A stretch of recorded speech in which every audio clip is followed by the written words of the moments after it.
Well, Monday always gets here a little too quickly, but I hope yours is going relatively well. Heidi Glaus here with the whole gang. Josh and Bob both in studio, and we've got a lot to get to. I know you've probably seen the commercial or heard, MSD, Project Clear, Know Your Zone. What exactly does that mean? And what does MSD, Project Clear, actually do? Because I know this is a long-term initiative, but we'll talk to the spokesperson and find out exactly what's being done. Here is a weird nerd idea that pops into my head every now and then. Okay. How do they do it? How do they do it? Look, you don't even have to be in an airplane, but just drive around. All these homes, all these businesses, there's pipes everywhere. Everywhere. The infrastructure, Heidi and Josh, is insane.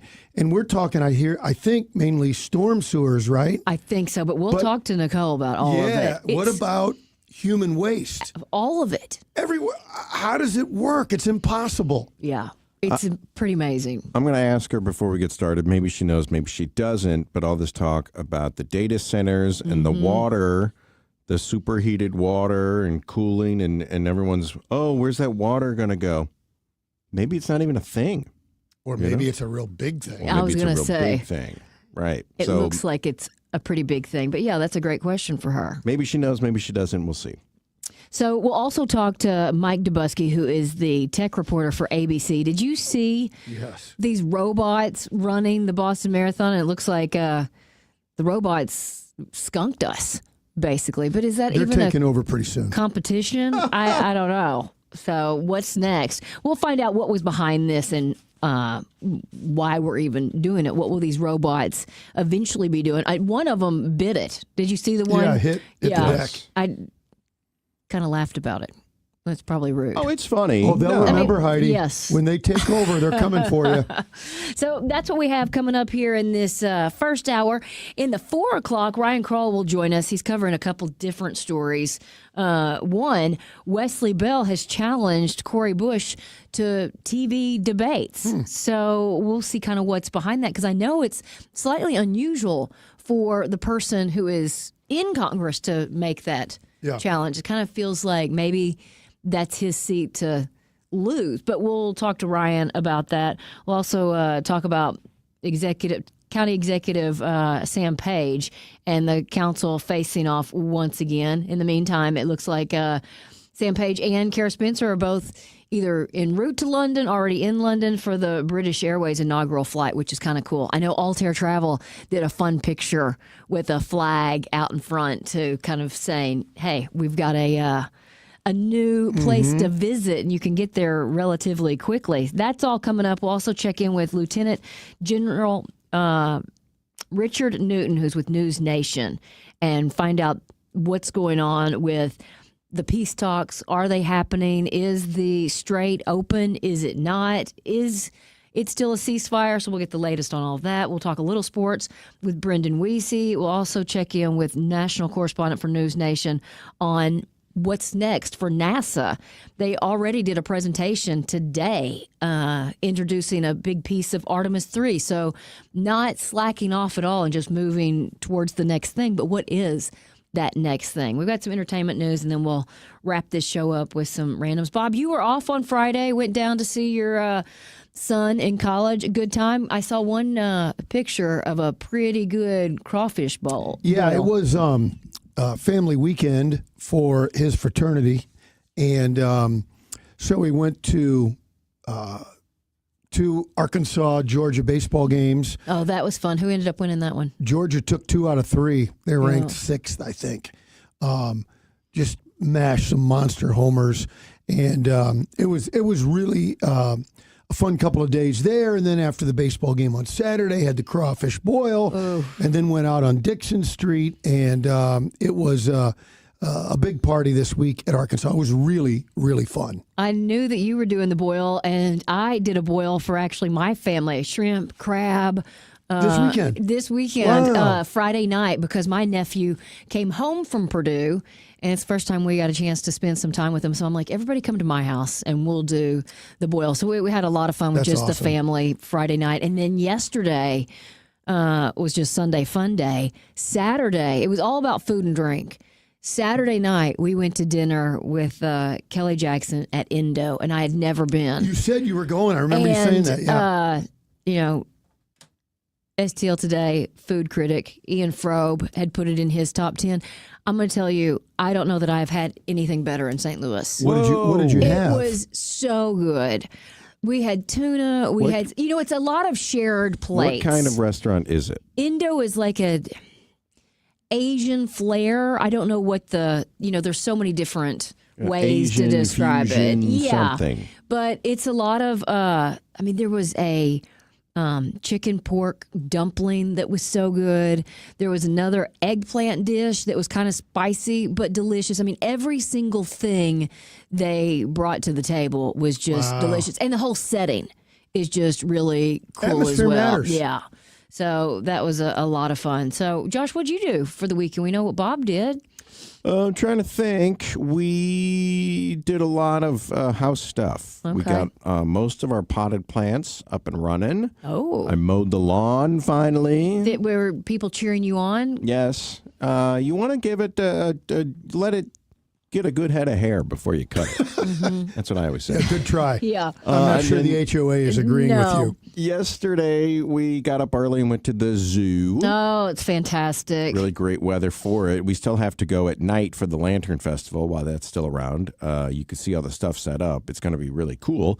And then last night, we took a tip from Rick and Meredith Shaper from Dogtown Pizza, and we had a homemade pizza party for my entire family. Oh. Did you whine about having to make the dough? No, we bought the shells from Emo's. You can buy them at the store. So the whole family, sister, brother. Everybody. I love that we all had family weekends. Yeah, it was did. really good. Really good. Oh, by the way, speaking of family, Darren Woodford. Uh-huh. I bought several big trays of gooey butter cake.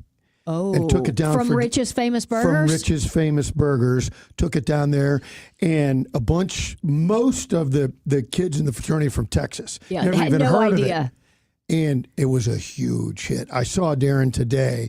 Jen picked up her new Sorrento. Oh. And I talked to Darren and thanked him profusely. And everybody that had some, oh my gosh, it's so good. Yeah, what is this? Yeah, exactly. So I interrupted your plant thing. I was just going to say to all the doubters out there, Heidi, I hung the outdoor television.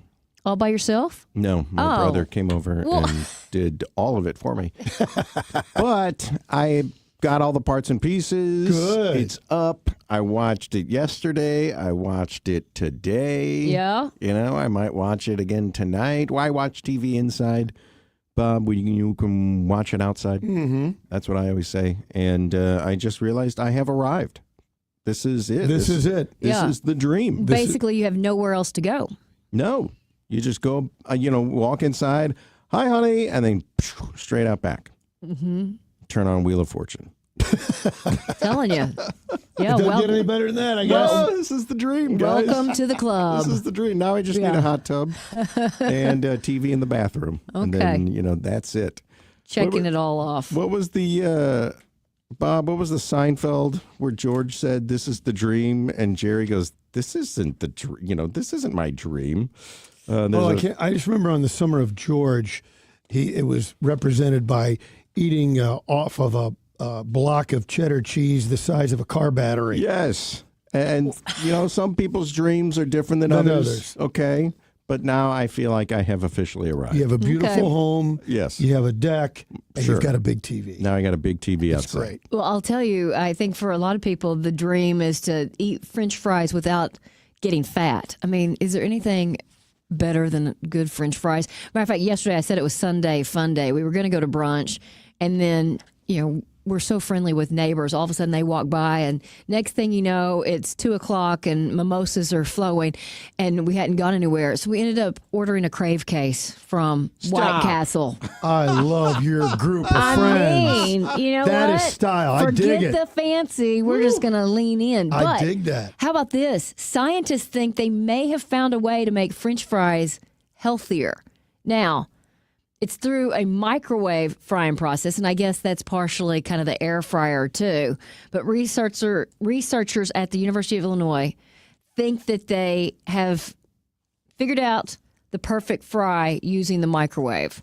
The idea is pretty simple. You start off by frying it traditionally to just get the crunch, and then you use the microwave heating to control how much oil actually gets inside. So does it like burn the oil off? A little bit. Huh. So I mentioned this a couple of weeks ago, and they say that the longer it's in the oil, at the beginning it just crisps up the outside.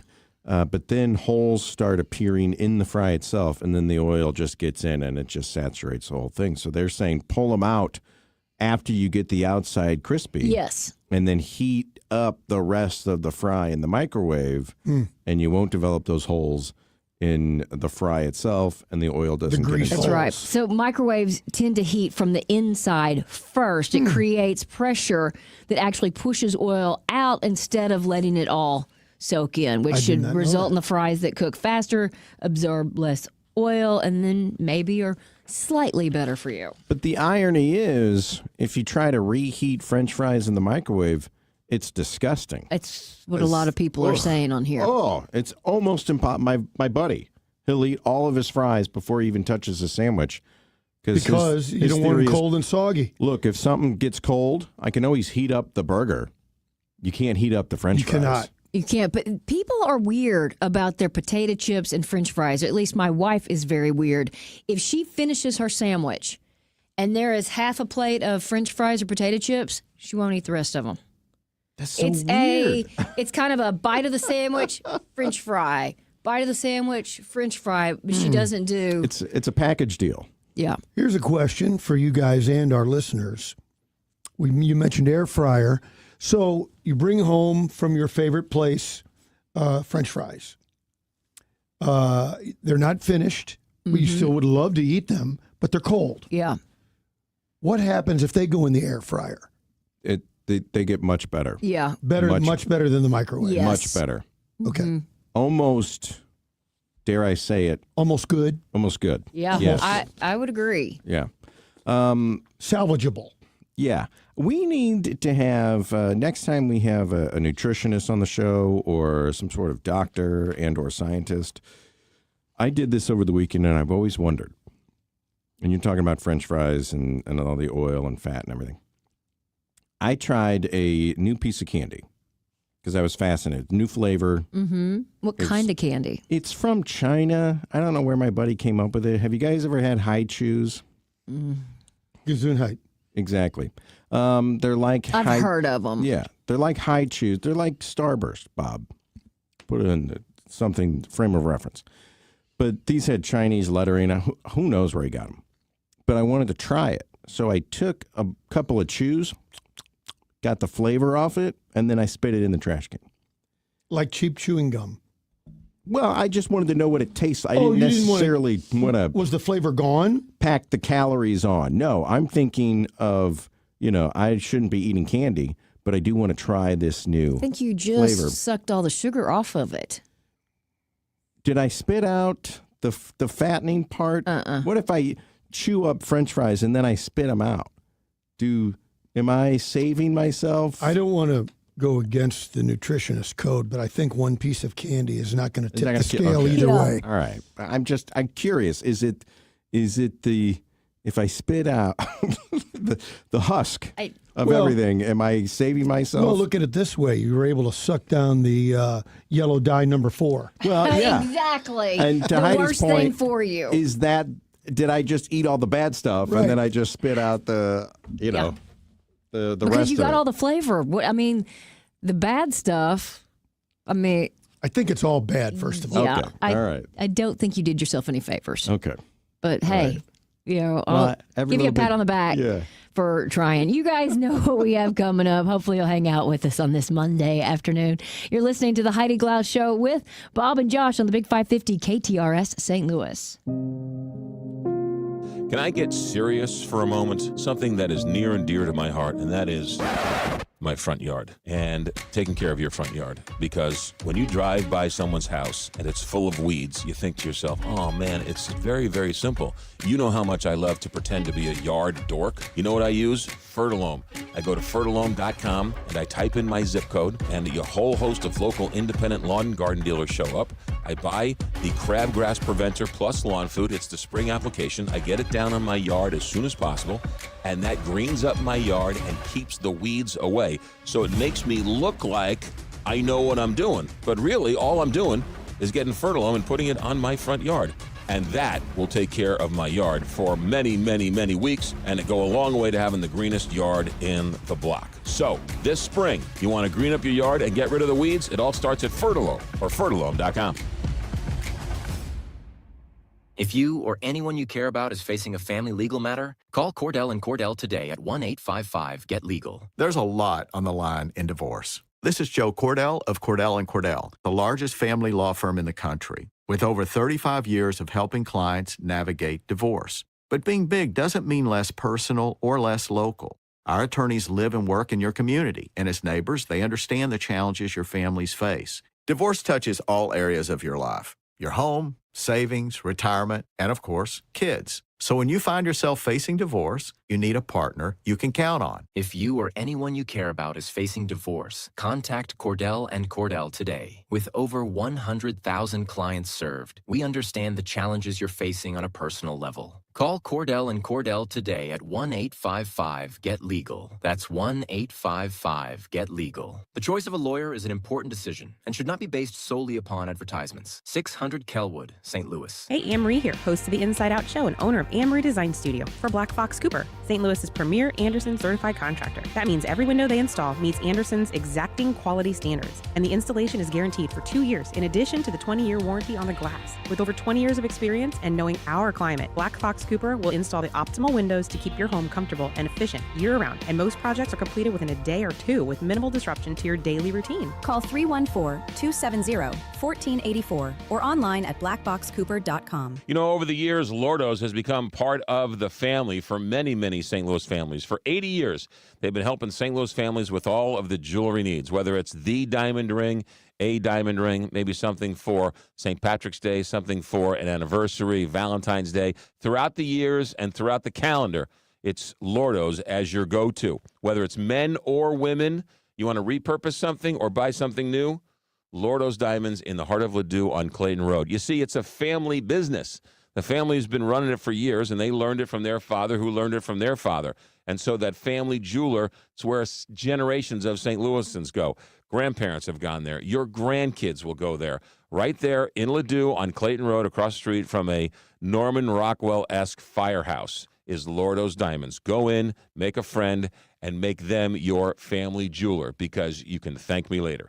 314-432-8008 or online, lordosdiamonds.com. Don't miss Straight Talk on Retirement with Jeff and Aaron Lapidus every Saturday morning from 9 a.m. to 11 a.m. Join this dynamic father-daughter duo every Saturday morning for an entertaining and intimate understanding of the retirement needs you may soon be facing. From decades of financial planning expertise combined with a deep knowledge of healthcare benefits, Aaron and Jeff will give you the Straight Talk on Retirement every Saturday from 9 a.m. to 11 a.m. right here on the Big 550 KTRS. John Londoff Jr. here, president of Johnny Londoff Chevrolet and Johnny Londoff Autoplex. On behalf of myself and the entire team here at Londoff Auto Group, we want to congratulate the Big 550 KTRS on 30 years of being the talk of St. Louis. Congratulations on 30 years from your friends at the Johnny Londoff Auto Group. You're listening to the Heidi Glaus Show with Josh Gilbert and Bob Ramsey on the Big 550 KTRS. It is 3:29 on this Monday afternoon. Captain Paul, how's traffic? Heidi, we have a couple of problems out there on the roads. There's a vehicle fire on 70 East before Route K with a stop and go back up to Bryan. Estimated clearance time is 3:55. 64 East is jammed from 14th Street to the Poplar Street Bridge, where the two left lanes are closed from the bridge to Barack Obama Avenue for road work. In Illinois, 70 West is congested from Exchange to the Musial Steel Bridge. And there's a stalled vehicle on the 64 East on-ramp from Spady. This traffic report is brought to you by the Quarry at Crystal Springs Golf Course. The Quarry at Crystal Springs delivers a convenient and affordable golf course that is a true test of any player's game. 4 sets of tees will allow players of all abilities to choose the course length that will best suit their enjoyment. Visit them today. From the KTRS Traffic Center, I'm Captain Paul Kopsky on the Big 550 KTRS. And now, KTRS weather. I'm First Alert 4 Chief Meteorologist Steve Templeton. Some warmer days are ahead of us. Now, we'll start off Tuesday morning at mid-50s, about 55 for the low, but warmer, breezy, and mostly sunny with a high of 80 degrees. Then Wednesday, partly cloudy, dry, and 80 for the high yet again. Next chance for storms arrives Thursday night into Friday morning. That's the latest from the First Alert 4 Weather Center. I'm Chief Meteorologist Steve Templeton for the Big 550 KTRS.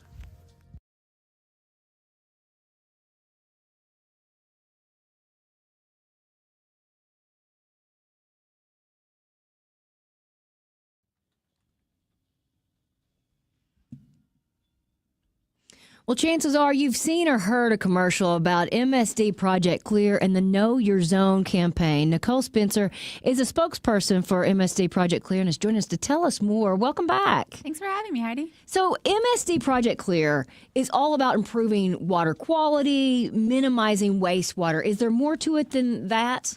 Yeah, we also oversee stormwater in the St. Louis region. So think of stormwater as like you have those stormwater inlets in your neighborhood that's taking all the water as it falls, like if it rains or snows, down into one of those stormwater inlets and then out into one of our local waterways. So we oversee stormwater as well. That is amazing. We were talking before you got here, just the infrastructure that goes into all of this, that we can all have 2 or 3 bathrooms in our house and water just miraculously disappears. It really is amazing. Yeah, I mean, we have a very intricate and large system. We have actually the 4th largest sewer system in the United States, which is huge. Yeah. Right? Yeah. MSC covers all of St. Louis City and most of St. Louis County, all the way west until about Highway 109. So quite a large service area. That is huge. Yeah. And I was just thinking, when you don't think about everything under your feet when you're driving or walking or wherever you are. If there's a building, there are pipes, and they're large pipes, and it works. Yes, that's the amazing thing. Yeah. But you guys have got to constantly kind of keep up with everything. How does Project Clear help with minimizing wastewater? So on the wastewater side, what we do is we're taking all of that dirty water away from like homes and businesses, sending it to one of our treatment plants, separating out the solids from the liquids. We're cleaning up the liquid side and then sending that one out into one of our local waterways. And then the solid side, we're disposing of it in one way or the other. Wow, it is fascinating. But let's talk about the Know Your Zone campaign. What do you want us to know here? Yeah, we want people to know the flood zone they live in. I'm not sure if you recall, but last April of 2025 was the wettest April on record in many, many years. And so we are continuing to see those heavy, heavy rain events. And sometimes when those heavy rain events happen, it can lead to flooding. Overland flooding is what we're concerned about. So we want people to know which kind of flood zone they live in so that they can be prepared. They either live in a high, moderate, or low risk flood zone. I want them to know the flood zone they live in so they can take action and get something like flood insurance to protect themselves during the heavy rain events if they chose to do so. So how do you learn what zone you're in? What's the easiest way? You can visit knowyourzone.org. There's a whole lot of information on that webpage, but one particular tool is the Interactive Flood Zone Kit. And you can literally go onto that interactive tool, type in any address you want to, your home address, your work address, whatever it may be, and you can see which kind of flood zone you live in. There's a big misconception that if you don't live near like a river, a creek, or a stream, you're not going to be susceptible to flooding. But that's simply not the case. We're seeing flooding happening in areas that we've never seen it happen before, and we don't have any reason to believe that's going to go away anytime soon. Well, you know, I grew up in New Madrid, Missouri, and we were on 2 dead ends, and at the end was a storm drain. Our house flooded more than once because of the storm drain. We had no water close to us as far as that goes. So I think, you know, people definitely need to know. Once you find out your zone, then do you take that to your insurance company and say, hey, should I be covered for more flood insurance here? So most of the time people think that their homeowner's insurance policy will automatically cover something like flooding, but most times it doesn't. So that's another misconception. A lot of times you need like an individual flood insurance policy to protect yourselves.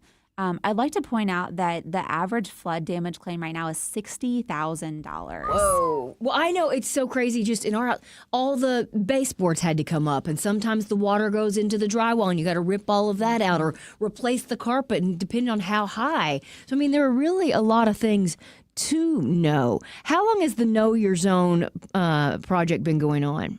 The campaign. So it's a campaign. We launched it April 1st. It'll run until about middle to late June. And we do that to kind of capture the rainy seasons in St. Louis. That's the time when we see those heavy rain events most frequently. And so we try to get around that time. But it's really something people should keep in mind all year long. I mean, now is a good time in case we do have more heavy rain events, but it's something people should be checking all the time if they don't already know that information. We're talking to Nicole Spencer, who's a spokesperson for MSD Project Clear. What can we do to protect ourselves if we do live in a flood zone? So if you live in a high flood zone, you are already required by FEMA to have flood insurance. If you don't and you live in a low or moderate flood risk zone, again, go to knowyourzone.org to check that information and see where you fall. But then in addition to that, there's things people can do around their homes, like cleaning out their gutters, cleaning out their window wells. If you have one of the stormwater inlets in your neighborhood, if you're able to safely sweep the debris away from that, that helps. It allows the water to go where it's supposed to naturally go. But if you see one that's clogged, give us a call at MSD. We'll get a crew out there to clean it out and take care of the problem. How much planning goes into something like this when somebody builds a new subdivision or somebody decides to build a new building or warehouse or whatever? Is water the first thing that they have to take into consideration? That's a really good question. My answer is it depends. So it depends on where you're building. So some municipalities have guidelines that say if it's 1 acre or more, you have to submit this to MSD for our development review team to take a look at it. Some municipalities don't. And I think a lot of times there's situations where there's not any requirement, so development just kind of happens without us being part of the conversation. We would love to be part of that conversation more because we know what these heavy rain events look like. We know what impact they have. And so, I mean, you're right. Like if you think about a development, if there's a big building and the top of the building is concrete, well, that water's going off the top of that roof down onto the ground. Like it's got to go somewhere. Well, I've just noticed that out in my subdivision, a lot of some of the patios are sloped. And I said, well, I mean, if I put a marble on this thing, it's going to, roll into the grass. But then I realized that's probably for the water. Yes. Because the last thing you want is water pooling up anywhere. Correct. And then St. Louis is at the confluence of 2 gigantic rivers. But are we a creeky region? Do we have a lot of creeks? Is there a lot of weird water events that we don't even know about here in St. Louis? I can't really speak to whether or not we're a creeky region. I agree that we have a lot of creeks in the St. Louis region. I think the biggest problem is we continue to see those heavy rain events. And we used to throw around terms like 100-year rain event, 500-year rain event, but those are happening every 2 to 3 years at this point. So those terms are not really relevant anymore. And it really depends on how much water falls in a particular area in a short amount of time. That's when you have those problems. So again, like I said earlier, it doesn't really matter if you live next to one of those. You're still very susceptible. So Nicole, remind us again, if we want to know our zone, how do we best do that? Visit knowyourzone.org, locate the Interactive Flood Zone Toolkit, type in your address, and learn which flood zone you live in. And then just very quickly, I went out to knowyourzone.org. I live in St. Charles. Bob lives in Jeffco. Does this cover us, or is this just for St. Louis County? This tool that we have on our website is only for St. Louis City and St. Louis County. However, I do know that you can go to FEMA's website. They have a full similar toolkit for the entire region, and you can check your address there. I looked up your address. Start building an ark. Oh, no. Nicole, thank you so much for keeping all of us in the know and safe. We appreciate it. Thank you. Great story about Michael Baldy and Baldy Electric. One of the wives called up and said, hey, we need an electrician. Call Michael Baldy. And the husband said, no, I can do it. Well, the wife overrode the husband, called up Michael Baldy at 314-968-9999. Maybe she checked the website first, baldyelectric.com. So Michael Baldy came out to the house. While he was at the house, the husband says, well, since you're here, I've got 3 or 4 other jobs for you. It turned out to be an all-day affair. They took care of everything. And so, no, the husband couldn't get it done. Good thing the wife called Baldy Electric, and now the whole house is fixed because of one simple phone call to Michael Baldy and Baldy Electric. Indoor, outdoor, brand new commercial building, an old Victorian home, it doesn't matter. Michael Baldy and his team of electricians will take care of you. 314-968-9999, Baldy Electric, or baldyelectric.com. Sunday, April 26th is packed with fun. When the Cardinals welcome the Seattle Mariners, you can score a classic chain-stitch Cardinals hat presented by Coca-Cola. Plus, kids 12 and under receive a Fredbird Hall of Fame ring presented by the Pasta House Company. And get the chance to run the bases after the game. Giveaways, post-game fun, and Cardinals baseball all in one big Sunday showdown. Get your tickets now at cardinals.com/promotions. This is Matthew Libertor. Get your tickets now at cardinals.com. Every Sunday home game is a kids' Sunday at Busch Stadium. From Team Fredbird and games to a kid-friendly DJ, ice cream, and family-favorite activities. Sundays are built for young fans. Plus, select Sundays feature kids run the bases after the game. It's a day made for smiles, memories, and Cardinals baseball together. Make Sundays your family tradition at Busch Stadium. Tickets and details at cardinals.com/kidssunday. Repairing chimneys, walkways, porches, foundations, entire homes, anything to do with brick or stone, you need a tuck pointer you can trust, and that, of course, is Morelli. Morelli is a family-run business started in 1991, and they're only as good as their last customer. That's why when you check out the reviews online at MorelliTuckPointing.com, you'll notice that they're actual customers who are singing the praises of Morelli. So if you need a tuck pointer, you need Morelli. 314-645-1387 or MorelliTuckPointing.com. I trust Pella Windows and Doors of St. Louis to help improve my home when it matters most. It's not just Pella's high-quality windows and doors. It's the local experts who know the St. Louis area so well. For a limited time, get 20% off Pella projects or 0% no payments, no interest if paid in full within 24 months. Call 833-87-PELLA or visit Pella.com/radio to learn more. 833-87-PELLA or Pella.com/radio. Restrictions apply. See site for details. You know, that honey-do list isn't getting any shorter, and you got to make a dent into it. Can I recommend going somewhere to helping you out?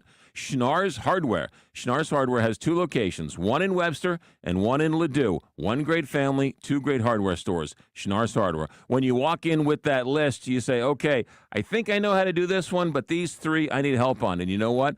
The people behind the counter at Schnarr's Hardware, that's what they do best. They have the expertise, so they can help you with electrical, help you with plumbing, painting, really anything at Schnarr's Hardware. They're small, they're compact, but it's that friendly neighborhood hardware store that has been the way it's been here in America for years, right? You remember when your grandfather took you to the hardware store. That's Schnarr's Hardware. The popcorn and the advice are free. So when you go to Schnarr's Hardware, 2 locations in Webster and in Ladue. Don't forget about the website, schnarrshardware.com. So for all of your hardware needs and that honey-do list, Schnarr's Hardware or schnarrshardware.com. Meet me at the Village Bar. Ready for the world's best cheeseburger? Homemade onion rings, trashed wings? It's the Village Bar for food and sports. Cards, Blues, Mizzou, NFL. The game's always on. Open 7 days a week in De Pere. Grab your friends, grab a cold beer. We'll see you at the Village Bar. You're listening to the Heidi Glaus Show with Josh Gilbert and Bob Ramsey on the Big 550 KTRS.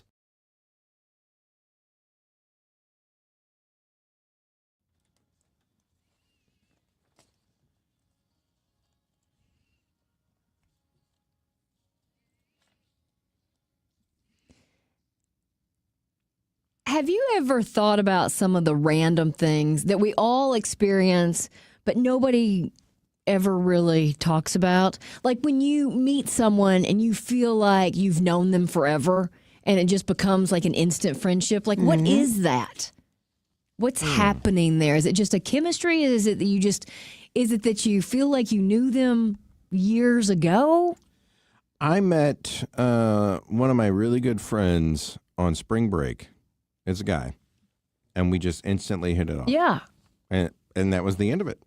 And you're still friends. Still friends. Yeah, I think some of those are just, that's what's going to happen. But it's one of those things that we don't, Yeah, is it one of those, are there trigger words when you say hello? Is it a snarky comment in class? And you go, oh, that's funny. And then you I don't know. Is it pheromones? Well, maybe. Right? Is it the animalistic? We smell someone we like, and that's it? I don't know. Well, my buddy Steve and I went to a class between senior year of high school and freshman year of college, summer course at Lindenwood. As soon as we met, we were friends and have been friends ever since. It's I don't know. It's weird, isn't it? Yeah, it is weird. You can't pinpoint it. You just know that you feel like a kind of common sense of, I don't know, maybe comfort with that person. I mean, they call it love at first sight when it's, a romantic. Mm-hmm. But is there... We call it bromance at first sight. Yeah. That's right. Bruv at first sight. Hey, bruv. Okay, here's another one that I don't think we talk about. When you have felt great all day long and you swallow and you're like, uh-oh, like, is my throat getting sore? And you wake up the next day and you don't feel good. I hate that. But don't you know on that one kind of weird For me, swallow? It's a little bit of a scratchiness. Yeah. It's a tickle. You breathe, you go, and you go, come on. And it just happens like in an instant. Mhm. Like, what is that? I take 3 fingers of NyQuil and I hit the sack. And hopefully the next day it's gone. I do something similar. Or I've done this a lot too, and this is on the list that I was looking through. You have bagged up clothes to donate them, and then they sit in the back of my car for a month. Yes. Maybe 2. We have all done it. All of us. I do it with the plastic bags that you get from Schnucks and Dierbergs. I put them all in my car. I'm going to take it back because at my Schnucks, it's right at the front. Both sides, there's a big box so you could put your. Because you can't recycle those things in the traditional ones that they pick up from our house. I probably have 1,000 in the back of my car. What's the phrase? Somebody help me out. The something littered with the best intentions. What's that phrase I'm groping for? I don't know. The best intent. No. Anyways, somebody Best with laid that plans of mice and men. No. Somebody's going to text that real quick. And it's about litter. No, littered with, meaning a good deed, something goes wrong, littered with the best intentions. I don't know. So my point is, we think we're doing the right thing. Yes. We intend to do the right thing, but we don't. And you know what? My wife sees it and she says, "What is all this garbage back here?" And then she throws it away. Josh, get it out of here. I just forget. I pull up to the store and I forget. I know, it is kind of crazy. I did the same thing, and we had put clothes in a box, and I let it sit in the spare bedroom, I swear, for 2 weeks before I would move it out of the room, and then I Same thing. immediately went to it. But there are just certain things that we do that is across the board. We can all relate to it, but it's just not talked about. I tell you, I'd probably be better at recycling if spite was involved. Because my wife, she comes home from the store and we're unpacking and we had a thing of the King's Hawaiian Oh, yeah, buns. that's good. They are. They're very good. And but they were already moldy. What? And it's like, what is this? Ooh. And so I was like, I'll take those back to the store. But you don't get around. You go to the grocery store once a week, or at least I do. And she says, it was like day 5. She said, if you're not going to take these back to the store, I'm just going to throw them away. Mm-hmm. And so to spite my wife, You took it back. I took it back to the store and got my $6. There you And go. They were very appreciative. I think they probably went back and checked. There's probably a hole in it somewhere at some point, and it got moldy. But I took it back purely out of spite of my wife. Well, whatever it takes. And she needs to know and understand that and do something to aggravate you enough to get you to do what she really wanted you to do in the first place. I'm painting the house. Paint it all pink, Josh. Wait a minute. Julius Krasanik here, celebrating 54 years in this industry. My family owns Wholesale Siding Depot. That's WSDepot.com. Our seasoned customer service group has over 200 years of combined siding, window, and door experience. My grandson Elijah says, Are you kidding me? tired of companies that like to apply pressure to sell you high-priced fiberglass or wood windows? We offer the Anderson Fibrex family of windows in styles and colors, including black, at wholesale prices. What are you waiting for? We sell truckloads of siding, windows, and doors from CertainTeed, Anderson, Viwinco, Provia, and other major brands, all at wholesale prices, while offering a free contractor referral service for your expert installation needs. Keep it local, family, and professional. Visit WSDepot.com. That's WSDepot.com. A single flood can cost you nearly $60,000. In the St. Louis region, if it rains where you live, it can flood where you live.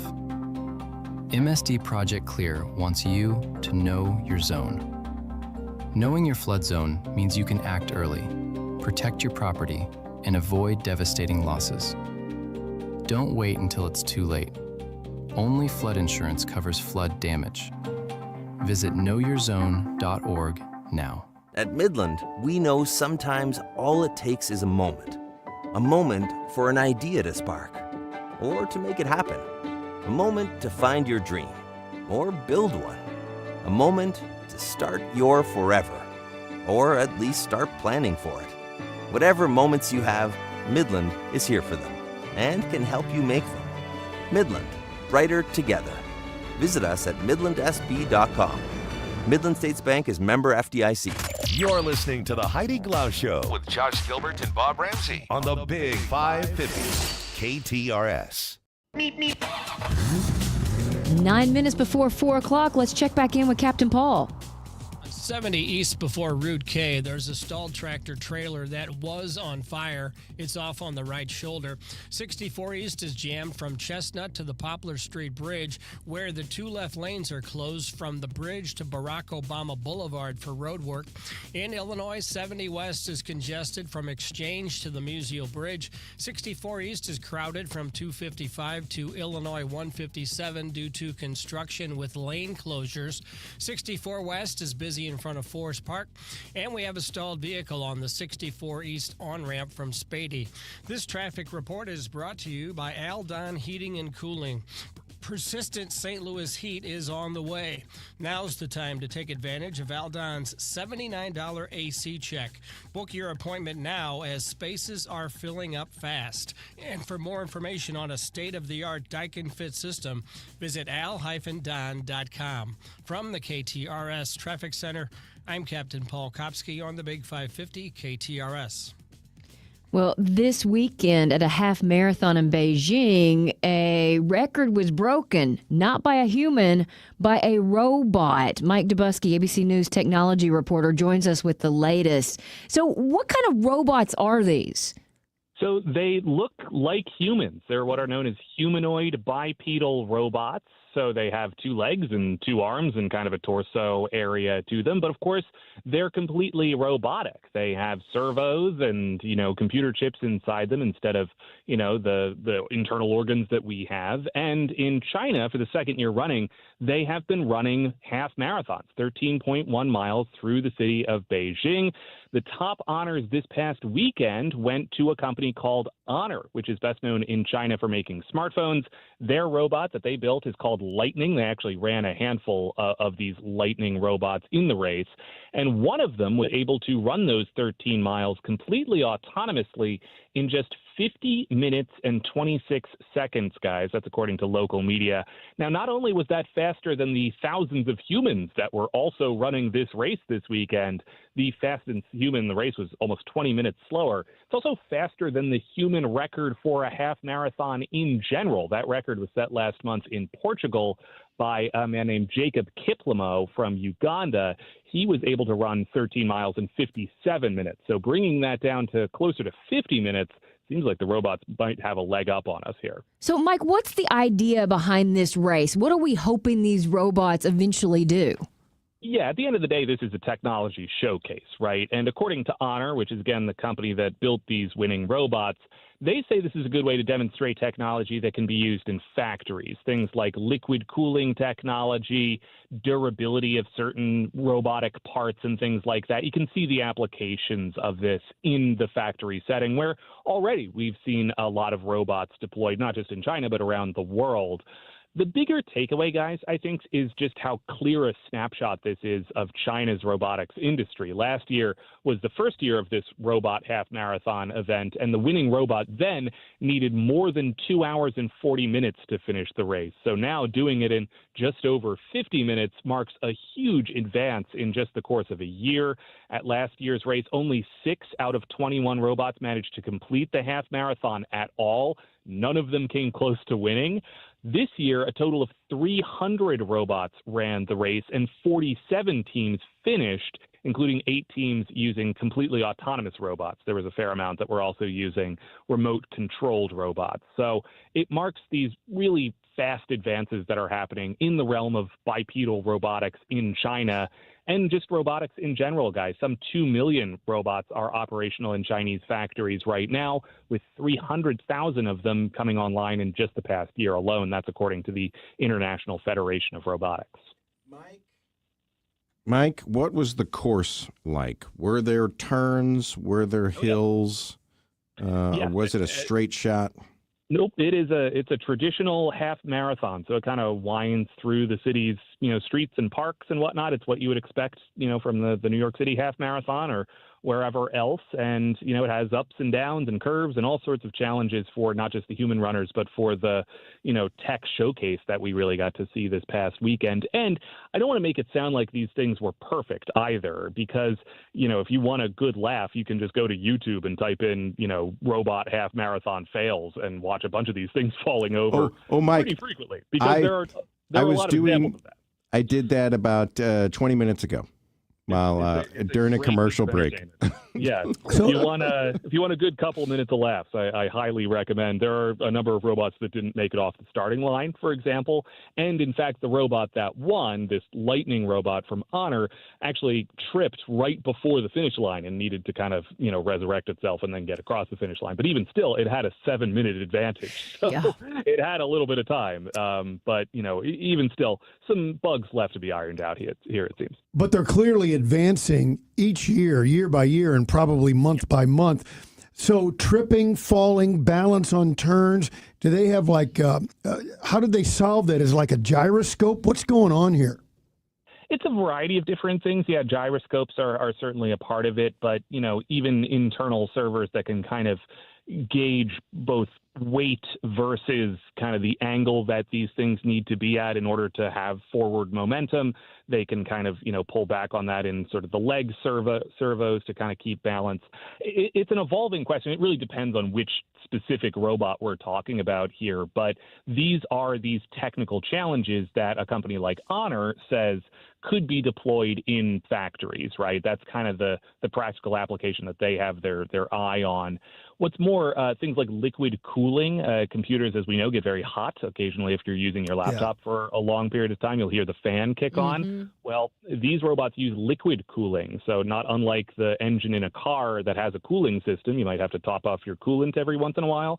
Robots have the same thing because they're working hard, right? They're throwing off a lot of heat, and too much heat can, damage another part somewhere else. So that sort of liquid cooling system, they think, is one of the big showcases, actually, of these robots. Interestingly enough, guys, I've been talking to a fair amount of roboticists over the last few years, and they say that these bipedal robots that look like us, 2 arms, 2 legs, are actually kind of inefficient at the end of the day. If you want peak optimization, right? If you want the fastest possible thing, you're going to put wheels on it at the end of the day, if that's how you're developing these things. So, they are fun to watch, certainly, but are we going to see these things crop up in our day-to-day lives? They might look a little different at the end of the day. Most important question, Mike. How do we kill them? Unplug, Oh, okay.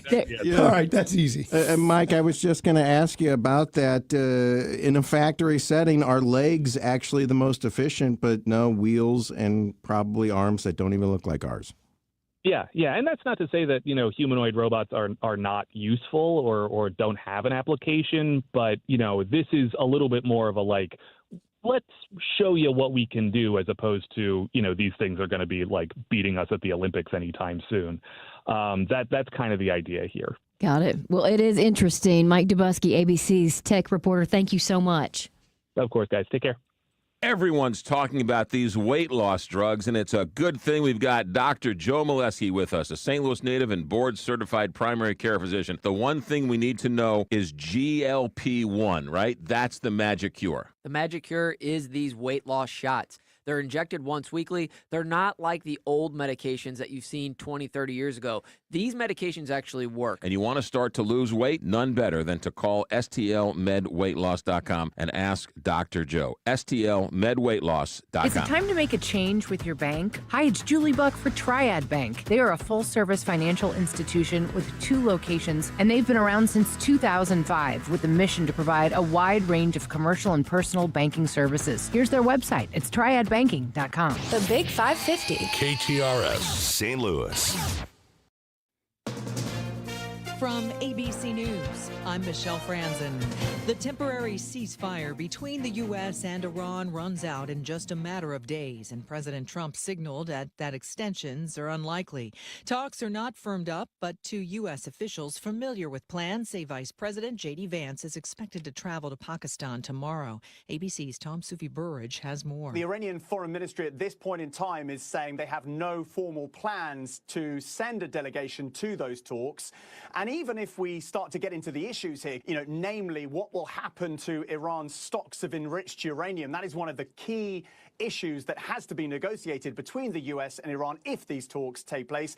Well, the Iranian Foreign Ministry is also pouring cold water on the idea that it would effectively surrender those stocks of enriched uranium. U.S. businesses who paid more for imported goods under President Trump's tariffs can begin to apply for refunds. ABC's Selena Wang says a new portal is set up under Customs and Border Protection. Businesses have to opt in for refunds, and even for valid claims, it'll take 60 to 90 days to see the money and longer if there are any issues with the application. Some businesses have reported that there's been glitches with the portal. So far, consumers who also paid those increased costs due to tariffs cannot apply for refunds. In Los Angeles County, prosecutors charging singer David, also known as David Burke, with first-degree murder of Celeste Rivas Hernandez. A 14-year-old police say was found dead and her body dismembered in the trunk of the singer's car last year. ABC's Alex Stone says the murder charges carry a special circumstance count. They are alleging that this murder was to cover up for the sexual relationship that they say David Burke, 21 years old, was having with Celeste Rivas before she was the age of 14, when she was 12 or 13 years old. That this was all one big cover-up, and they're going to charge him for that. You're listening to ABC News. This is the Big 550 KTRS St. Louis, Wildwood, De Pere, Columbia, and the world. Streaming live at KTRS.com. Introducing Home Care Plus, a new subscription service from Lowe's that helps make life easier by giving members a hand with home maintenance. Let Lowe's tackle the tasks you keep meaning to do, like electric dryer vent cleaning, replacing hard-to-reach light bulbs, and more. Subscribe to Home Care Plus for just $99 a year and consider your to-do list done. Members get more at Lowe's. Available in select zip codes only. Cancel anytime. Non-refundable fee. Product purchase required. Terms and service restrictions apply. Details at lowes.com/terms. Subject to change. Breaking news for your home. Way-Day is here. It's Wayfair's big sale, where you can score the best deals in home, like up to 80% off with free shipping on everything. Plus surprise flash deals all Way-Day long. You won't find better deals for your home anywhere else. We're talking furniture, decor, rugs, and more, all at Wayfair, and all up to 80% off during Way-Day. So don't wait. Shop Wayfair's Way-Day now through April 27th to score the best deals in home. Wayfair, every style, every home. This is KTRS News. I'm Sobe Bay. The Illinois State Police is investigating after 3 people were injured and a man was killed in a shooting that occurred in Centralia, Illinois, Sunday afternoon. Centralia police responded to a shooting in the 900 block of Kell Street just after 5 p.m. Police say a 19-year-old man was taken to a hospital where he was pronounced dead. 3 other people were treated and released from the hospital. Police believe this is a targeted incident and there is no risk to the public. Centralia police requested ISP to investigate the shooting. A man is dead and 2 women are injured after a drive-by shooting in Ferguson. Police say someone in a car opened fire on a group of people near a food truck along the 10,000 block of West Florissant last night. Police are still searching for the suspect. Franklin County residents came together yesterday to rally against 2 proposed data centers.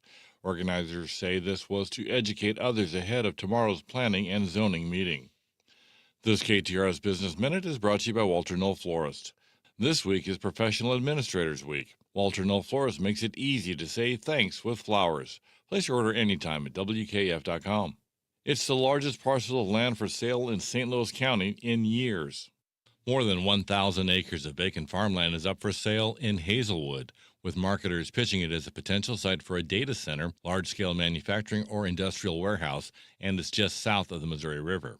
The 1,008-acre property, branded as Wilco Industrial Center at 4815 Aubuchon Road, is one of the largest contiguous tracts of vacant land for sale in St. Louis County in recent years. The asking price for 1,000 acres in Hazelwood, $45 million.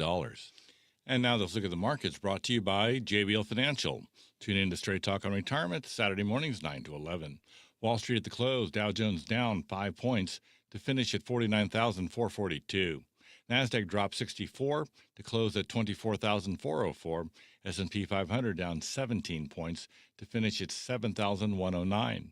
Time now to check sports and traffic with Captain Paul Kopsky. Sobe, the Cardinals are in Miami tonight to open a series with the Marlins after completing a sweep of the Astros over the weekend with a 7-5 win yesterday. It's now 5 wins in a row for the Redbirds. And Mizzou basketball forward Javon Porter is entering the transfer portal. The Columbia, Missouri native appeared in only 12 games for the Tigers this past season after coming over from Pepperdine. I'm Paul Kopsky from the Royal Banks of Missouri Sports Desk, and now on to traffic. On 70 East before Route K, there's a stalled tractor trailer that was on fire off on the shoulder. 64 East is jammed from Chestnut to the Poplar Street Bridge, where the 2 left lanes are closed from the bridge to Barack Obama Boulevard for road work. In Illinois, 70 West is congested from Exchange to the Musial Bridge. 64 East is running at about 25 miles per hour from 255 to Illinois 157. That's due to construction with lane closures. 64 West is busy in front of Forest Park, and there's a stalled vehicle on the 64 East on-ramp from Spady. This traffic report is brought to you by Neighbors Credit Union. If you're ready to upsize, downsize, or first-time home buy, turn to the team at Neighbors Credit Union. At Neighbors Credit Union, you'll find great rates, expert advice, and personalized friendly service throughout the entire home loan process and beyond. That's just what you'd expect from a great neighbor. Apply online today at neighborscu.org. From the KTRS Traffic Center, I'm Captain Paul Kopsky on the Big 550 KTRS. Thank you, Captain Paul. KTRS weather, tonight clear, overnight low of 54. Tomorrow mostly sunny and warmer, high of 80. Same on Wednesday and Thursday, partly cloudy, high in the low 80s. Right now 67 degrees at 4:07. I'm Sobe Bay, KTRS News, the talk of St. Louis. Galmish & Sons have been providing quality heating and cooling services since 1950. They work exclusively with Lennox, the preferred choice of St. Louis homeowners. Call Galmish & Sons for your next Lennox HVAC installation and service. 314-993-1110. I'm Jason Quillman, owner and founder of Window Depot USA of St. Louis. You don't replace your windows and doors every day, so when you do, make it count with the best product at the best value. At Window Depot USA of St. Louis, we bring you Energy Star most efficient triple pane windows built for maximum energy savings, superior sound control, and condensation resistance. And thanks to our national buying power, we offer high-performance triple pane windows competitively priced compared to other companies' double panes. Call Window Depot USA of St. Louis today at 636-939-4800 or visit us online at windowdepotstl.com. When you're driving the lane, you've got to stay in control, and the same goes for your car. When the unexpected happens, breakdowns, engine trouble, costly repairs, CarShield has your back so you can keep driving without missing a beat. Don't get benched by expensive car repairs. Join the winning team with America's #1 auto protection company, CarShield. Call 800-861-6176 or visit carshield.com today. Coverage varies by plan. View contracts and exclusions at carshield.com. Hi, it's Frank Cusimano inviting you to join me for the Press Box, brought to you by Control Option, Monday through Thursday at 6 p.m. We're going to interview some of the biggest names in sports and have our opening monologue. That's the Press Box, brought to you by Control Option, Monday through Thursday at 6 p.m. right here on the Big 550 KTRS, the talk of St. Louis. You're listening to the Heidi Glaus Show with Josh Gilbert and Bob Ramsey on the Big 550 KTRS.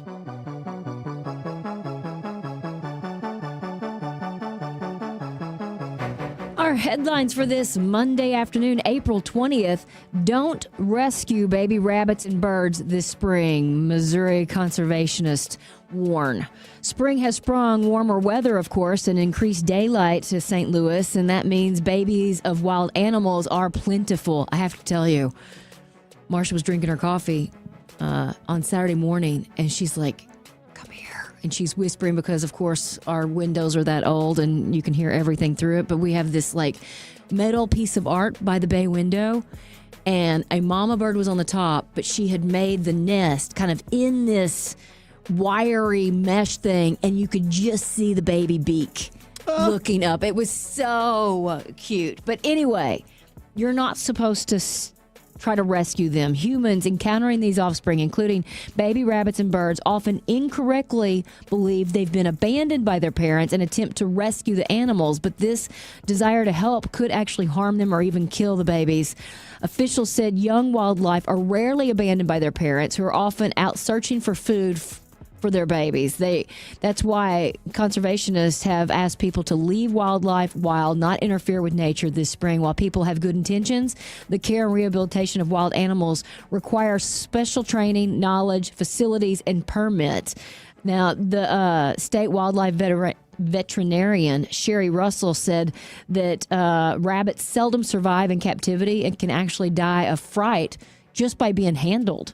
Adding, even if the animal is injured, return it to the nest because the mother will most likely return.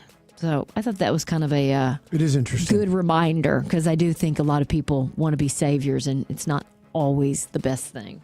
Did I tell you guys that my mom has this wreath on her front door, and a bird built a nest? Oh, I've seen that before. Yeah. Yeah. On her front door. I went over to her house this morning to bring her something.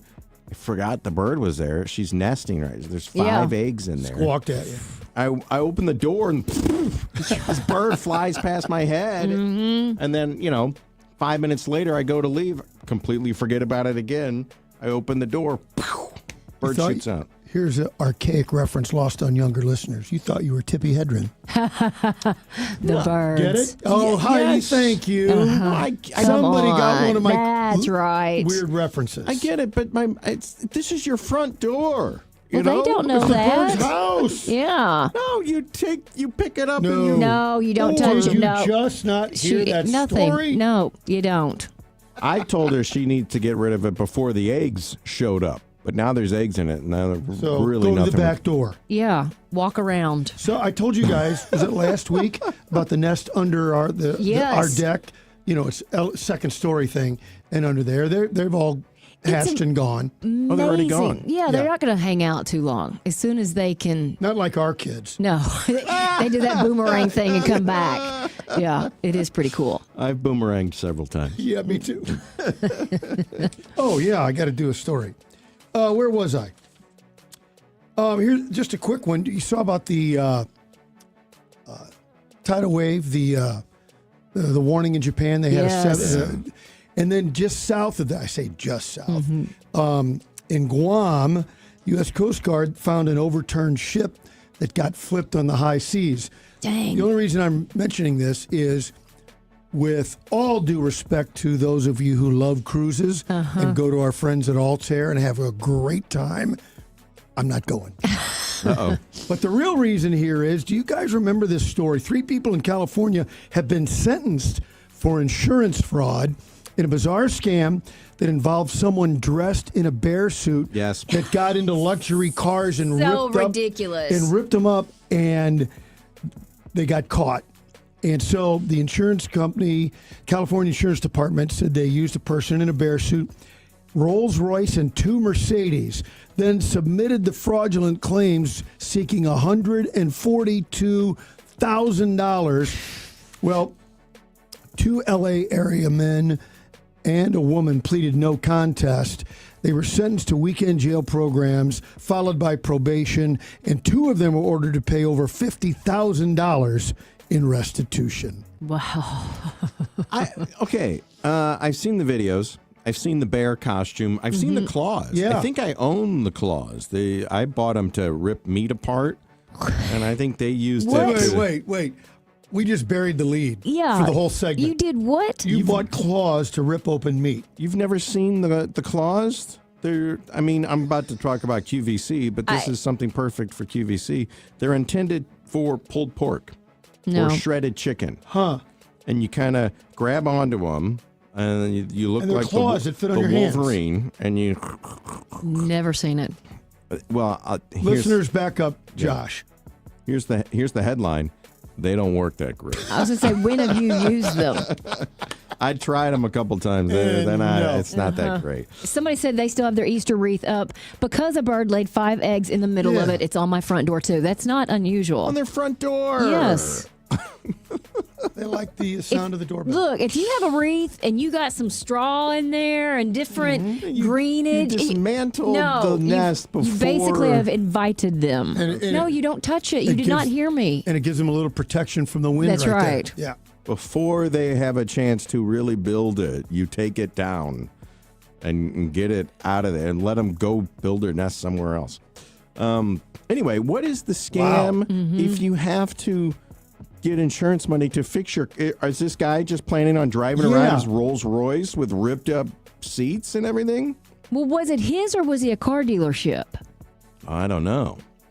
And probably if you got more insurance than the damage. I don't know. I don't know how it worked. I don't know what the scam Apparently, he didn't think it through either. Because 3 of them got jailed. Yeah, I was going to say. I showed them, and they're driving around, and all this stuffing's falling out of their seat. Okay, 3 people apparently have these silly claws. See? Once, and my daughter bought them for Christmas. Somebody said you're correct on both counts. I have 2 sets. They're not worth using.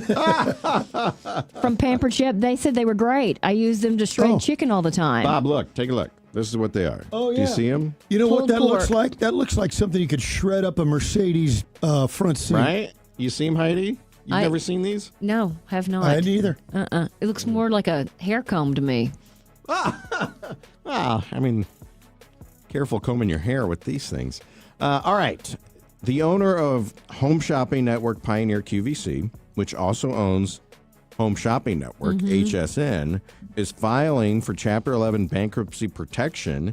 They are struggling to adapt to a new market where people are turning to Shein and Temu for very cheap junk. I'll just call it. I will say, I have not met a single person who has bought anything on Temu. On Temu? Yeah. I know a couple Temu shoppers. I was going to say I don't know anybody that uses QVC anymore.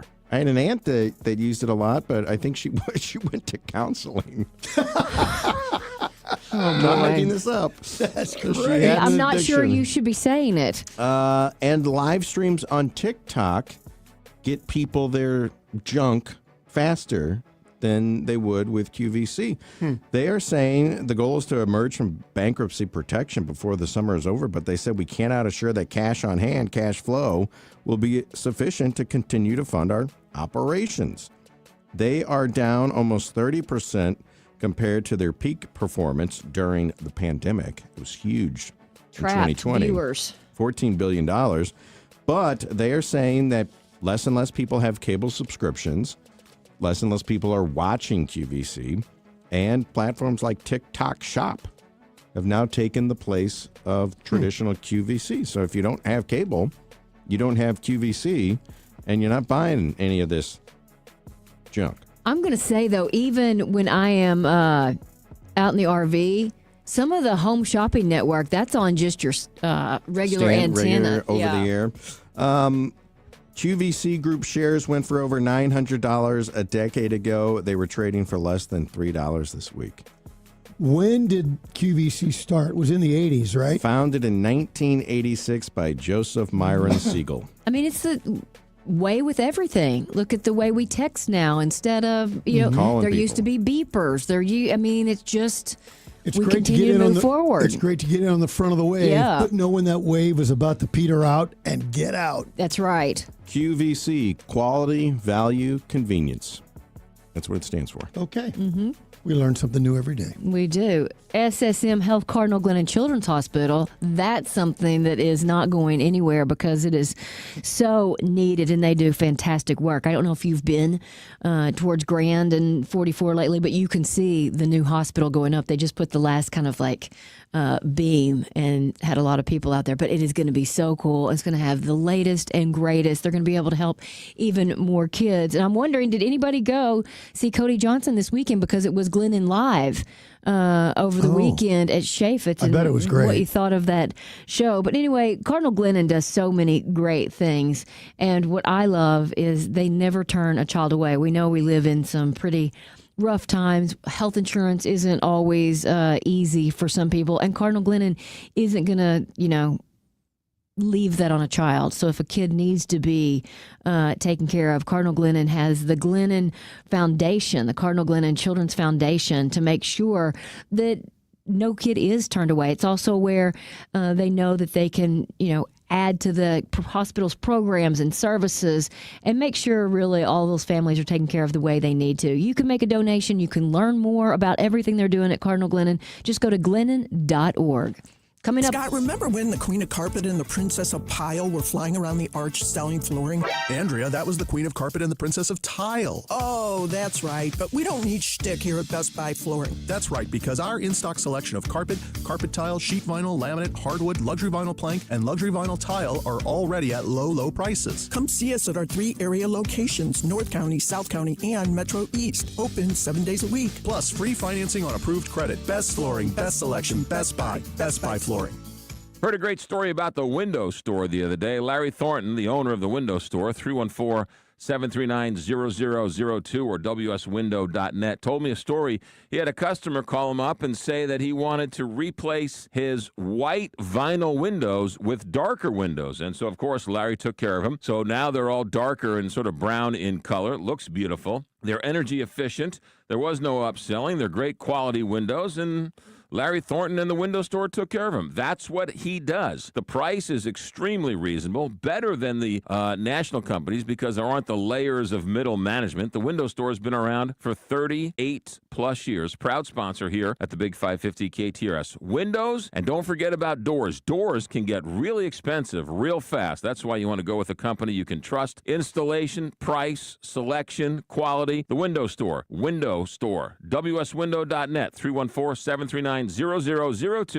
WSWindow.net. When you want to send flowers to a loved one for a birthday, anniversary, or that special occasion, call your friends at Walter Knoll Florist. Walter Knoll is family-owned and operated and offers custom designs by expert designers. A huge inventory and selection that only the largest florist can offer, with quality and care that no grocery store florist can meet. They have several locations in the St. Louis metro area to serve you. Order online today at WKF.com. That's WKF.com. Walter Knoll Florist, your personal florist since 1883. Hey, St. Louis, temperatures are rising, and if your AC isn't blowing cold enough, trust the experts at AAA Home Services. For 56 years, they've been fixing it right the first time. Our expert technicians are qualified to work on any system with any issue. We can even perform your annual maintenance on your air conditioner before it gets too hot. And if you need an estimate on a new system, we can do that too. For 56 years, St. Louis has trusted AAA for heating and cooling, electrical, plumbing, and appliance repair needs. Call 636-397-3200. Online at AAASTL.com. Call AAA. We're on our way. John Beal Roofing has been proudly serving homeowners and businesses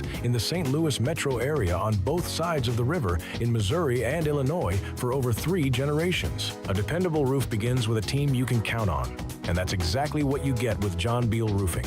Recognized as one of Roofing Contractor Magazine's top 100 roofing companies, John Beal Roofing offers 24/7 emergency service and industry-leading warranties, including a lifetime workmanship warranty for total peace of mind. From upgrading an aging roof or completing a full replacement, the team at John Beal Roofing delivers solutions that are built to code, built to last, and handled with expert care. John Beal also responds quickly with reliable storm damage services backed by decades of experience and 24/7 emergency support. Get started today for expert service and a free, no obligation estimate by calling 1-800-NEW-ROOF. That's 1-800-NEW-ROOF. Diana from Newstetter's Fine Jewelers here to remind you, we don't just offer the best pieces, we offer one of the last master hand engravers in our country. My father can create timeless, personal, and unforgettable pieces. Come by our showroom at the corner of Big Ben and Doherty Ferry or learn more online at wowdiamonds.com.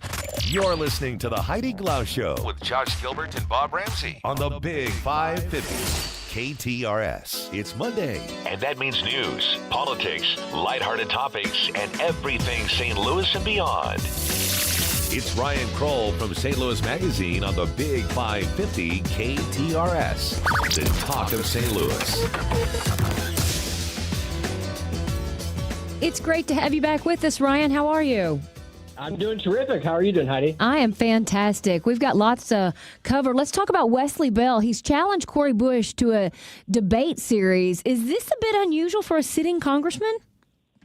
It is unusual. Sort of traditionally, the way this works is that the incumbent, because statistically the incumbent so rarely loses in congressional races, generally they kind of play it safe, play it conservative, and then it's usually the challenger who is always trying to kind of, pick a fight, if you will, get in have a televised debate, that sort of thing. But yeah, so Bell kind of flipped the playbook here. He was proactive and challenged Cori Bush to a series of 3 televised debates leading up to the August 4th primary. And the answer was? An enthusiastic yes. Okay. She said she's game. I mean, I think kind of reading the tea leaves here, I think there might be a little bit of bickering over the format of the debate or the location, those kind of particulars. So I think there will be a few debates about the debates, but I'm confident, or I'm as confident as one can be that they will happen. So, Ryan, anytime there's a battle for power, a congressional seat, what have you, there can be, it can be an interesting conflict, if you will. Is there any animus between these two as we go into this election cycle? Oh, definitely. So yeah, they this is basically a rematch from 2 years ago, which was really a pretty knocked out, drag out fight where Bell unseated Bush. So it was kind of the reverse of how it's happening now. So yeah, that was a very hard fought primary campaign. A lot of it had to do with the politics around the Israel-Gaza war, which at the time was sort of an even bigger issue than it is now because Bush was such an outspoken supporter of Gaza. Bell was getting a lot of money from campaign PACs that were aligned with Israel. So I think the thing that really bothered me about that race 2 years ago was that it was sort of more about Israel than it was about St. Louis. Yeah. Yeah. And Bell, to his credit, I think a little more than Bush, he would try to kind of talk about like gun violence, that sort of thing. He kind of made that his big what he wanted to kind of be his marquee issue in his campaign, but it kind of inevitably just kept coming back to Gaza. So I'm hoping that doesn't happen again. And I think with the fact, if you have 3 televised debates, right, they can't all be about foreign policy. So I'm hoping that with these, if these debates do come to fruition, that we'll have a little bit more of a substantive back and forth. Did they debate last time? No, they didn't. They talked about debating quite a bit. Yeah. But, Bell had a pretty funny quote and I've talked to his campaign staff about this. I believe this is true. They were really, because they were in that challenger, sort of the underdog spot 2 years ago, so they were really egging Bush on to give him a debate. He made some joke about how we sent emails, we've called, we sent text messages. We'll send a message by carrier pigeon if we have to. We just can't get a hold of her campaign. And I think she was kind of didn't see the reason to debate because she was the incumbent and sort of had the advantage in that sense. Mm-hmm. So there was a whole to-do about not debating 2 years ago, and it looks like I think this time will be different, so I'm glad about that. Is this a close race once again? That is a really good question. So just relatively recently, Cori Bush's team was circulating a poll which did show it relatively close, where she was either tied or just slightly behind. Other polls have shown Bell kind of way out ahead. So it's hard to say. I think the one thing that does seem to be true is kind of the closer we get to that election day, the sort of more this race is on people's minds, the tighter the race will get, how tight that is, how close it gets, remains to be seen. But Bush, she was pretty far back kind of when the very first polls were taken, and she has closed that lead or closed that gap a little bit. Got it. County Executive Sam Page had asked a judge to block the county council chair from taking over in his absence. What came of that? Yeah, so this is a wild one. So this is a little bit of backstory here. Sam Page, along with Mayor Kara Spencer and some other sort of local leaders, are currently in London as part of a trade delegation trying to kind of build some economic ties between St. Louis and England. But yeah, Sam Page, he was worried that if he left the country, the St. Louis County Council was going to kind of do what you might call a coup. They were going to take executive power from him in his absence, and Rita Hurd-Days, who's in charge of the county council, she would be the kind of have temporary executive authority. So he basically asked the judge to sort of proactively stop the county council chairwoman from doing that. And then I think it was late on Thursday, if I recall, a judge agreed and basically said, Councilwoman Hurd-Days, you are forbidden from trying to take Sam Page's executive authority while he's in England. So a really strange story. It was unusual that Page felt like he had to do this, but I guess he did. And Dr. Page said if the judge doesn't weigh in my favor and he says that the council can take over while I'm in England, I'm just not going to go. So no love lost between these two contenders. But does that ever happen when a governor goes on a trade trip? Or, I mean, obviously when the president leaves the country, the vice president's not in charge.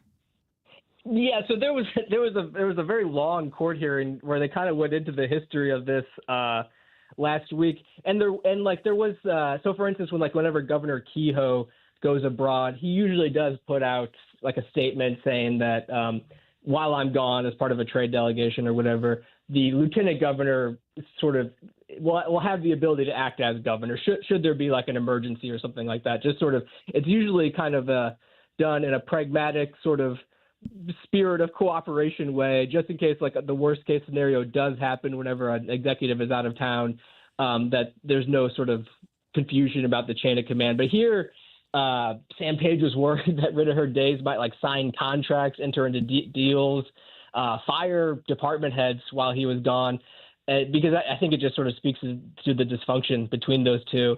And there was a situation, I just kind of became an expert on this last week. There was a situation, I think it was like all the way back in the 70s, where a Missouri governor had signed some law while he was in Washington, D.C., and there was some debate whether or not the law was valid, given that he had signed it while he was out of the state. Yeah. And what the funny thing is that they determined, because the governor could still be reached by fax machine, he had the authority of governor. So Page was arguing, wait, I can do better than fax machines. I got a smartphone.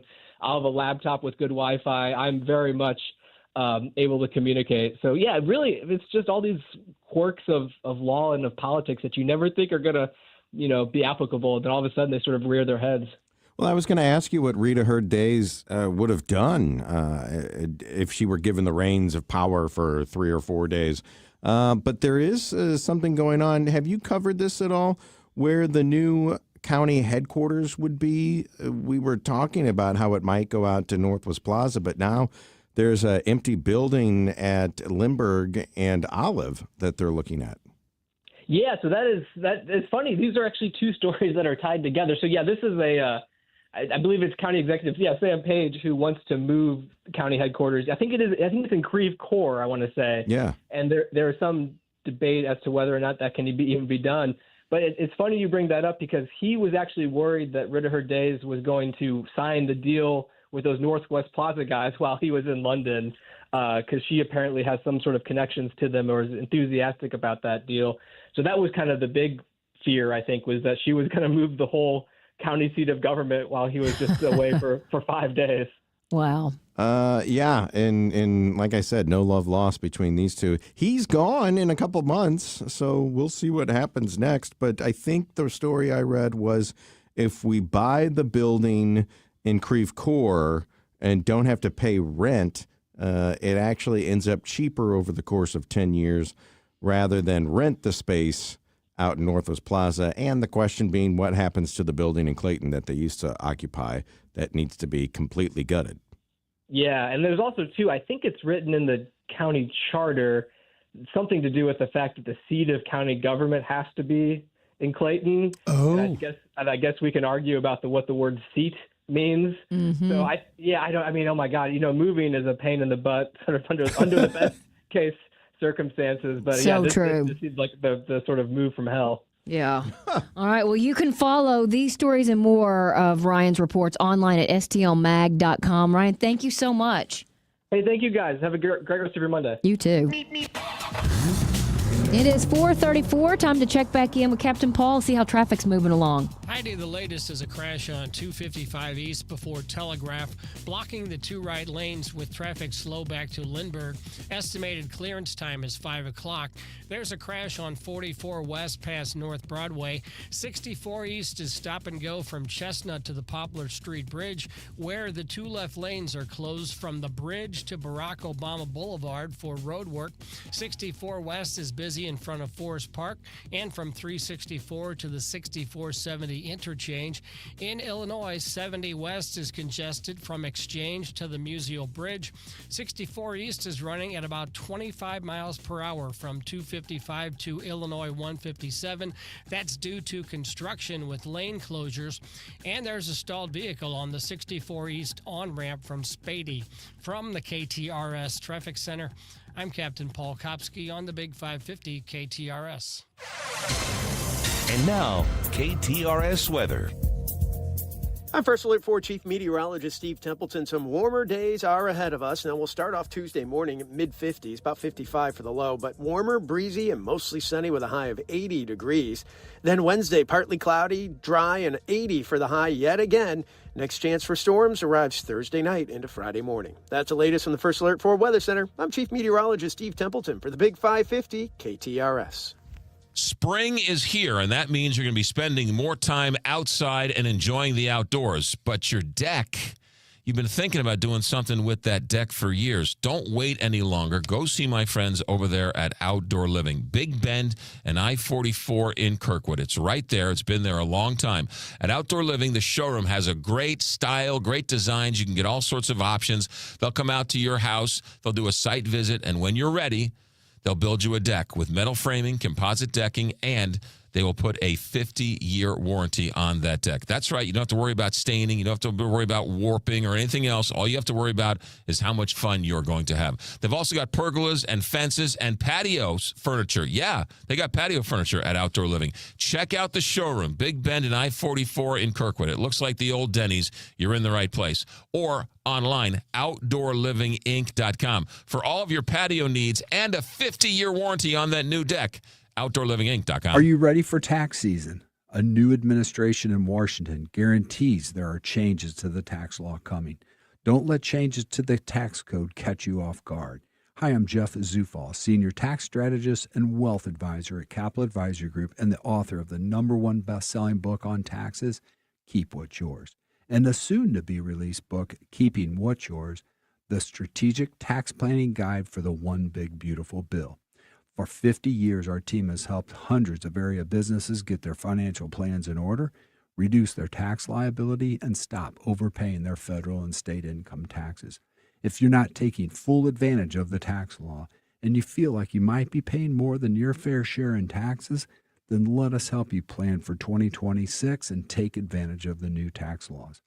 To learn more, give us a call at 636-394-5524 or online at capitaladvisorygrp.com. Your dentures no longer fit? Maybe you're missing a tooth or several teeth. Visit Dr. Bowen for Simply Secure Dentures and Dental Implants. The cutting-edge, high-quality dental implants that replace all the teeth in your mouth, and it starts as low as $7,000, not the $35,000 that others charge. If you're only missing a few teeth, Dr. Bowen can permanently replace those with something you don't have to take in and out of your mouth. Learn more at simplysecuredentures.com and get the care you need and the teeth you want at Bowen Dental Care or simplysecuredentures.com. You're selling your home, and I want to buy it. This is Mike Robinson with Robank Properties, and I am ready to pay top dollar for your home. No contingencies, no inspections, no monkey business. I buy your home no matter the condition or location, and you walk away with cash. Call me, Mike Robinson, at 314-283-0867, 314-283-0867, or at robankproperties.com. That's ROBANG properties.com. When you go and get your car washed, do you really care which car wash you go to? Yes, because not all car washes are created equal. Country Club Car Wash is the local family-owned and family-operated car wash since 1989. All these other ones that are popping up, they're all run by out-of-town hedge funds. Keep it local. Keep it great. Touchless car washes, no brushes, inside and out. 5 area locations, Country Club Car Wash or cccwstl.com. It's Jill Farmer. Medicare is overwhelming. Parts, plans, deadlines. It's a lot. That's why so many of you turn to Ryan Raphael, the Medicare man. Ryan breaks Medicare down in plain English, helps you compare options, and make sure you're not overpaying or undercovered. No pressure, no confusion, just clear guidance from someone who actually cares. If you're turning 65, already on Medicare, or helping a parent navigate it all, start with someone you can trust. For the right plan, call a Medicare man. 314-368-6808, MedicareManSTL.com. For 60 years, one dealership has defined BMW in the St. Louis area. Auto House BMW. 3 generations of drivers, decades of performance, luxury, and trust. The legacy continues with exceptional offers at Auto House BMW. Experience the difference. You're listening to the Heidi Glaus Show with Josh Gilbert and Bob Ramsey on the Big 550 KTRS.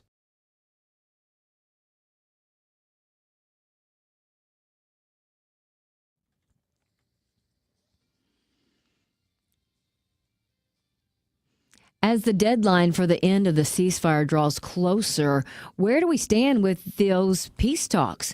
Lieutenant General Richard Newton, a senior national security contributor with News Nation, joins us with the latest. Thanks for making time for us this afternoon. Heidi, good afternoon. Always good to be with you. So is the ceasefire still in place at this moment? At this moment, it sure is, Heidi, and very effective, by the way, led by, obviously, the United States Navy in and around the Persian Gulf, specifically in around the Strait of Hormuz, also with dominant U.S. air power in the Strait and so forth. But right now, impending ceasefire negotiations, we're still waiting for Vice President J.D. Vance, who's going to lead our negotiations, supposedly, that are supposed to unfold again with the Iranian regime, likely late Tuesday or perhaps Wednesday.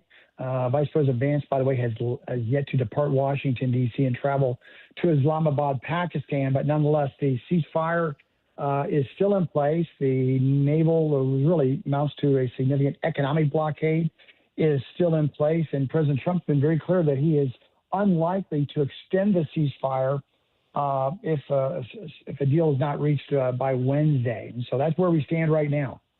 So the cargo ship that was fired on, what do you think that ship's strategy was? Was it, hey, let's see if they really do something here? Were they trying to be sneaky? I can't figure out wanting to challenge the United States Navy.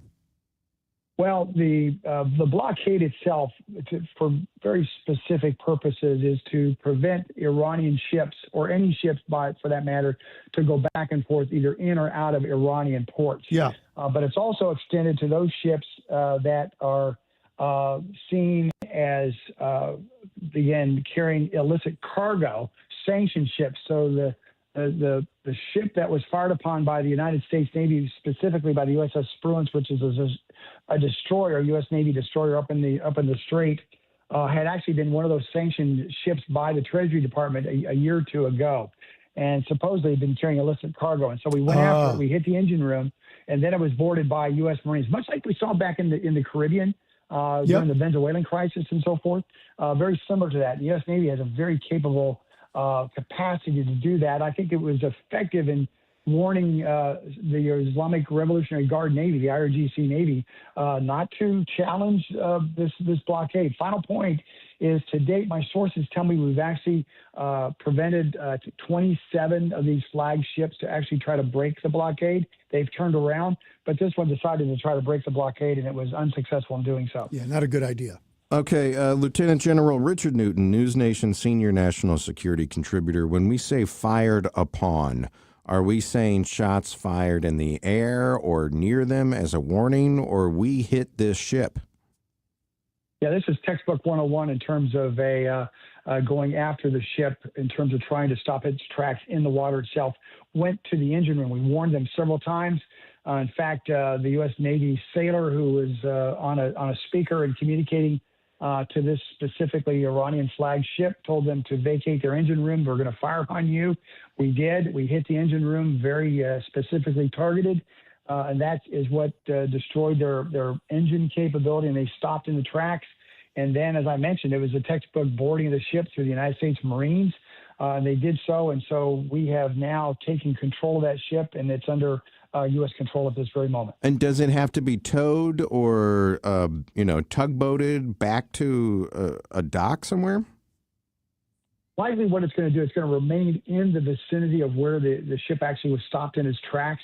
We have the ability, as you allude to tow it out of that part of the Strait of Hormuz. It's likely that it will return and not remain in the strait, but go to one of the Gulf Arab nations, docking facilities. And so that's where we're going to maintain control of that ship and make sure that it's out of commission. And why do you think there's been so much? It doesn't seem like anybody's on the same page here, because on Friday the straits are open, and then Iran says no, they're not, and Trump says some things, and Iran says we haven't agreed to that. Why is there so much miscommunication apparently, or does it seem like there's so much miscommunication? Well, actually, great insight in your question. Here's what I think is happening. I think what you've got is you have, with regard to the Strait of Hormuz closure, what you've got is a reassertion of control by the hardliners in the Islamic Revolutionary Guard Corps. They're the ones that really, they have the drones, they've got the ballistic missiles, they're the ones with the guns, frankly.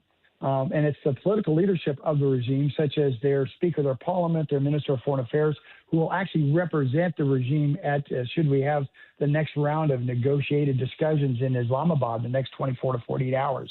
But you're starting to see a fissure between the political leadership of the regime and now the military, the hardline aspect of the regime, really through the, as I mentioned, the Islamic Revolution. It's an interesting development, because now are we creating that gap whereby the political leaders perhaps want to achieve a deal, because really what's happening with this naval blockade, this economic blockade, is ruining the Iranian economy.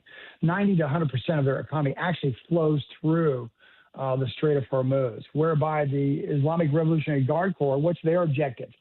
They certainly want to make sure that their economy flows, but really their bottom line is survival. That's why they still want to achieve pursuit of a nuclear weapon. That's why they still want to produce ballistic missiles to threaten not only the United States and Israel, but the Gulf Arab nations as well. And so we're starting to see that fissure between those two entities. We'll see how that plays out. And it was reported that the Ayatollah's son was injured in strikes just last month. Is he still thought to be in charge in Iran, or is somebody else, you think, calling the shots? Well, I think based on my previous commentary, I think he is frankly out of pocket, and certainly hasn't been seen in public.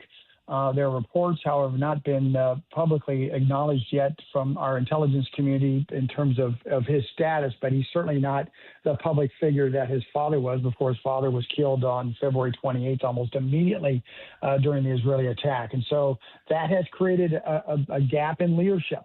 And that's whereby for decades, for the last 47 years, ultimately the control of the regime has been through an Ayatollah.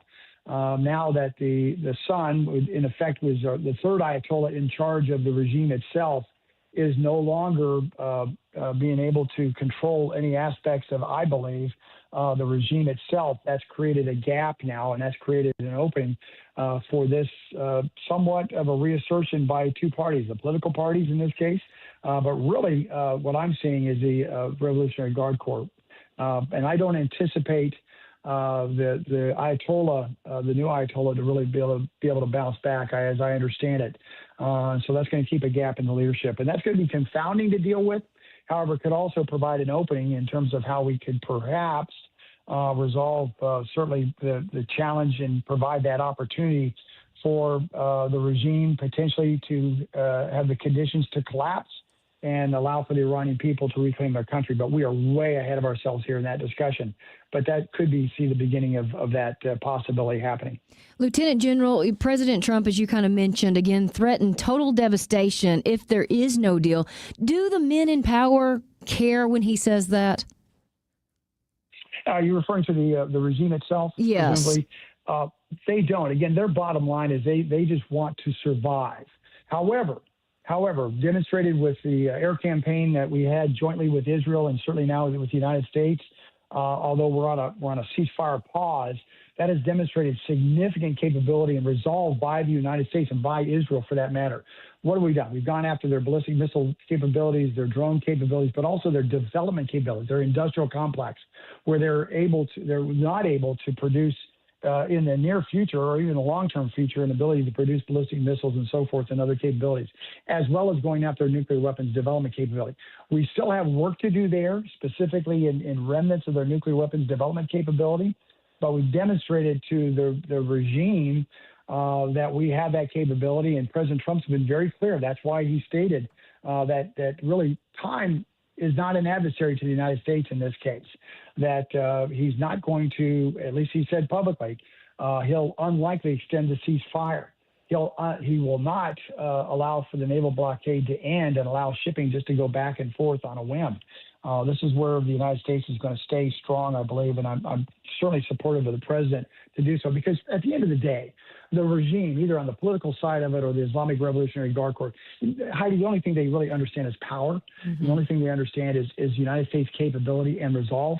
And we're all using all instruments of power, military certainly, diplomatic, economic, finance, and so forth. And that's what we're seeing come to bear at this very moment. Well, Lieutenant General Richard Newton, always great picking your mind. Thank you so much. Always glad to be with you. Have a great day. There's so many puzzle pieces when you think about this and who's in charge and who's actually in charge and making the decisions. There's so much to know. It is 9 minutes before 5 o'clock. Captain Paul, how's traffic? Heidi, we have two active accidents. One is a crash on 255 East before Telegraph, blocking the two right lanes with a stop and go back up to Lindbergh. Estimated clearance time there is 5 o'clock. There's a crash on 44 West past North Broadway. 64 East is stop and go from Chestnut to the Poplar Street Bridge, where the two left lanes are closed from the bridge to Barack Obama Boulevard for road work. 64 West is crowded in front of Forest Park, and from 364 to the 6470 interchange. 270 South heavy from 64 to Manchester. 64 East is stop and go from Illinois 157 to 255 due to construction with lane closures. Also in Illinois, 70 West is congested from Exchange to the Musial Bridge. From the KTRS Traffic Center, I'm Captain Paul Kopsky on the Big 550 KTRS. Don't miss Straight Talk on Retirement with Jeff and Aaron Lapidus every Saturday morning from 9 a.m. to 11 a.m.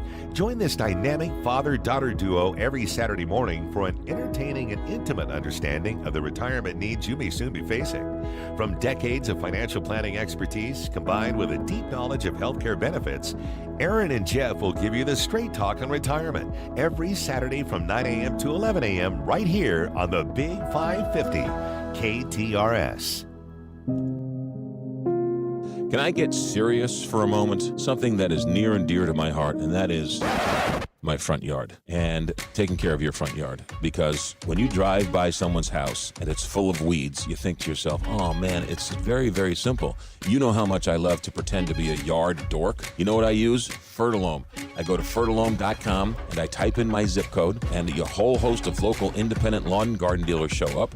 I buy the crabgrass preventer plus lawn food. It's the spring application. I get it down on my yard as soon as possible, and that greens up my yard and keeps the weeds away. So it makes me look like I know what I'm doing. But really, all I'm doing is getting Fertilome and putting it on my front yard. And that will take care of my yard for many, many, many weeks, and it go a long way to having the greenest yard in the block. So this spring, you want to green up your yard and get rid of the weeds? It all starts at Fertilome or Fertilome.com. If it's time to replace your windows and doors, choose Pella Windows and Doors of St. Louis.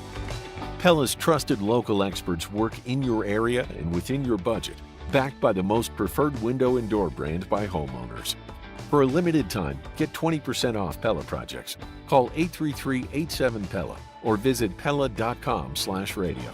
Restrictions apply. See site for details. Study of homeowner perceptions of leading national brands. Study commissioned by Pella 2023. Are you tired of looking at the same faded walls in your home or office? Are you ready for a change? Call Mike Ruffino and his team at Ruffino's Painting, specializing in interior and exterior, commercial and residential painting. They'll take the time to get to know you, your space, and your expectations to ensure they create the atmosphere you're looking for. Whether it's a simple recoat, a color change, or a complete makeover, you'll work with them together to achieve your desired results. Give them a call or visit them, or call 636-655-0820. Ruffino'sPainting.com. Ruffino's Painting. They're a cut above the rest. Let me tell you about family jeweler Lordo's Diamonds that has been a proud sponsor at KTRS for over 20 years. If you need jewelry, whether brand new diamonds, earrings, necklaces, bracelets, maybe something for the gentleman in your life, a nice new watch, or maybe something for the daughter or the son, Lordo's is where you want to go. Right there in Ladue on Clayton Road, a family jeweler, well-respected, well-trusted for generations here in St. Louis. Lordo's or LordosDiamonds.com. At Midland, we know sometimes all it takes is a moment for an idea to spark, or to make it happen, a moment to find your dream, or build one, a moment to start your forever, or at least start planning for it. Whatever moments you have, Midland is here for them and can help you make them. Midland, brighter together. Visit us at midlandsb.com. Midland States Bank is member FDIC.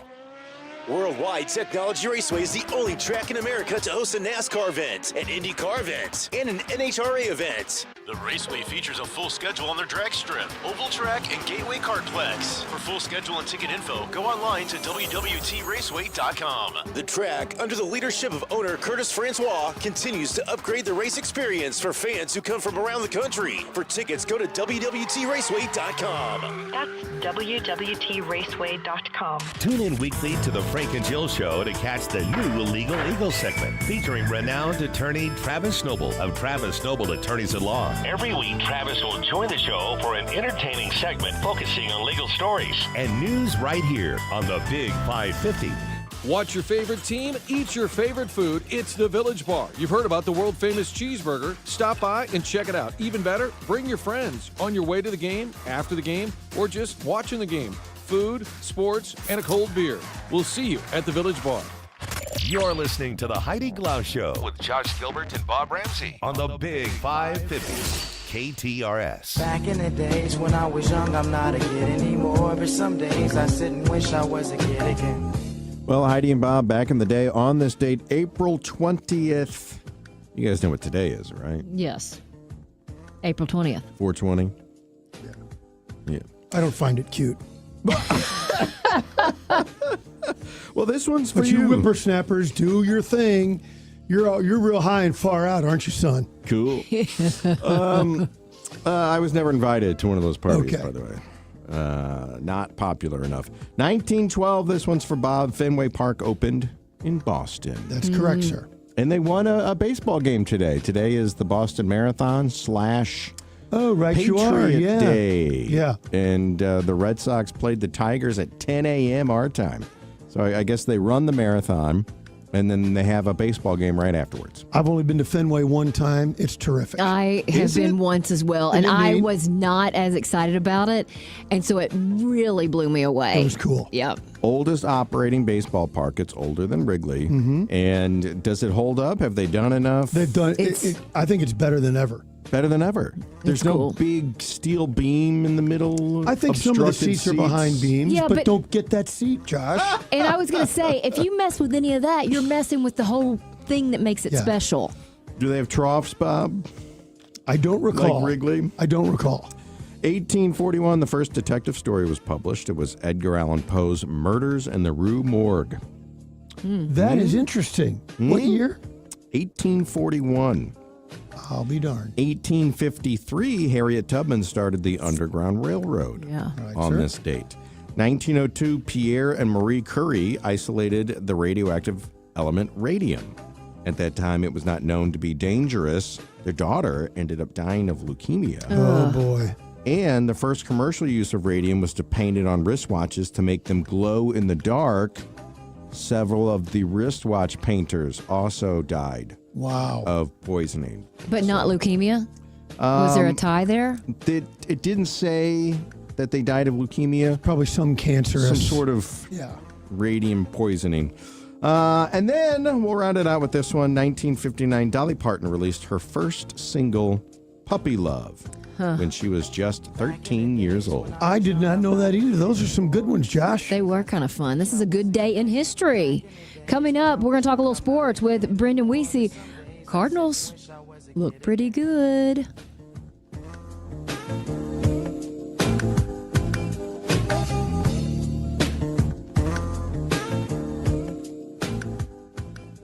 Mike Lippert here for Lisi Lumber, a family-owned company that's been serving the area since 1872. You've heard McGraw mention our knowledgeable staff, excellent customer service, and the best of woods. We're now producing and delivering custom prefabricated trellises, pavilions, and pergolas. Union-made, union-delivered. Homeowners and do-it-yourselfers are going to love these. Got an idea? Send a sketch and some dimensions and we'll take care of the rest. For the best of woods and prefabricated outdoor dreams, call Lisi Lumber 234-0105 or LisiLumber.com. This is the Big 550 KTRS St. Louis, Wildwood, De Pere, Columbia, and the world. Streaming live at KTRS.com. An interview with Bloomberg says it's highly unlikely he'll extend the ceasefire with Iran when it expires Wednesday. No talks have been confirmed, and both sides are dialing up the rhetoric. Here's ABC's Karen Travers. New threats, but bringing back old threats from before the 2-week ceasefire that we're currently in right now, but remember, is set to expire on Wednesday. The president is once again saying that if Iran does not make a deal, he will target the civilian infrastructure and energy infrastructure in that country. He wrote on social media yesterday, the United States is going to knock out every single power plant and every single bridge in Iran. He also added, quote, no more Mr. Nice Guy. The Speaker of Iran's parliament in a social media post accused President Trump of violating the ceasefire with its own blockade and says Iran is prepared to reveal new cards on the battlefield. Red Lobster, trying to claw its way back after filing for bankruptcy, is bringing back the endless shrimp deal. The promotion was so popular when it was introduced in 2023 that it cost Red Lobster $11 million in just 3 months. The new CEO says it's listened to customers who clamored for its return. ABC's Rebecca Jarvis says companies are pulling out the stops to earn business. Restaurants are now fighting for a piece of your wallet, especially with gas back near $4 a gallon. I did a little digging. Chili's has its $3 for me deal starting at $11. Applebee's offers 2 entrees and an appetizer for $25. Red Lobster's all-you-can-eat shrimp will be priced at $25, $5 more than before. In Los Angeles, the singer known as David arraigned today and entered a not guilty plea to first-degree murder charges of a 14-year-old. Police say her dismembered body was discovered last year in the trunk of the singer's car. Prosecutors allege the murder was a cover-up for the sexual relationship they say the singer was having with the underage teen. You're listening to ABC News. Farmers and ranchers, when it's time to buy or sell ag equipment, think Purple Wave Auction. We're your go-to online marketplace for tractors, combines, sprayers, and more. With our no reserve policy, every item sells to the highest bidder. Experience the Purple Wave difference. Nationwide reach with a local touch. Purple Wave Auction. Whether you're expanding your operation or streamlining your fleet, we've got you covered. Visit purplewave.com today. Fuel your farm with Purple Wave Auction. Wesley Financial Group is not a law firm. I'm Chuck McDowell, founder of Wesley Financial Group. Did you buy a timeshare because they told you it was a great investment? That's a lie. Most timeshares can be bought online for $1. To find out what your timeshare is worth and to cancel it, call us today and we'll send you our timeshare exit kit free with all your options for cancellation. Call Wesley for your free exit info guide. 800-990-1551. That's 800-990-1551. This is KTRS News. I'm Sobe Bay.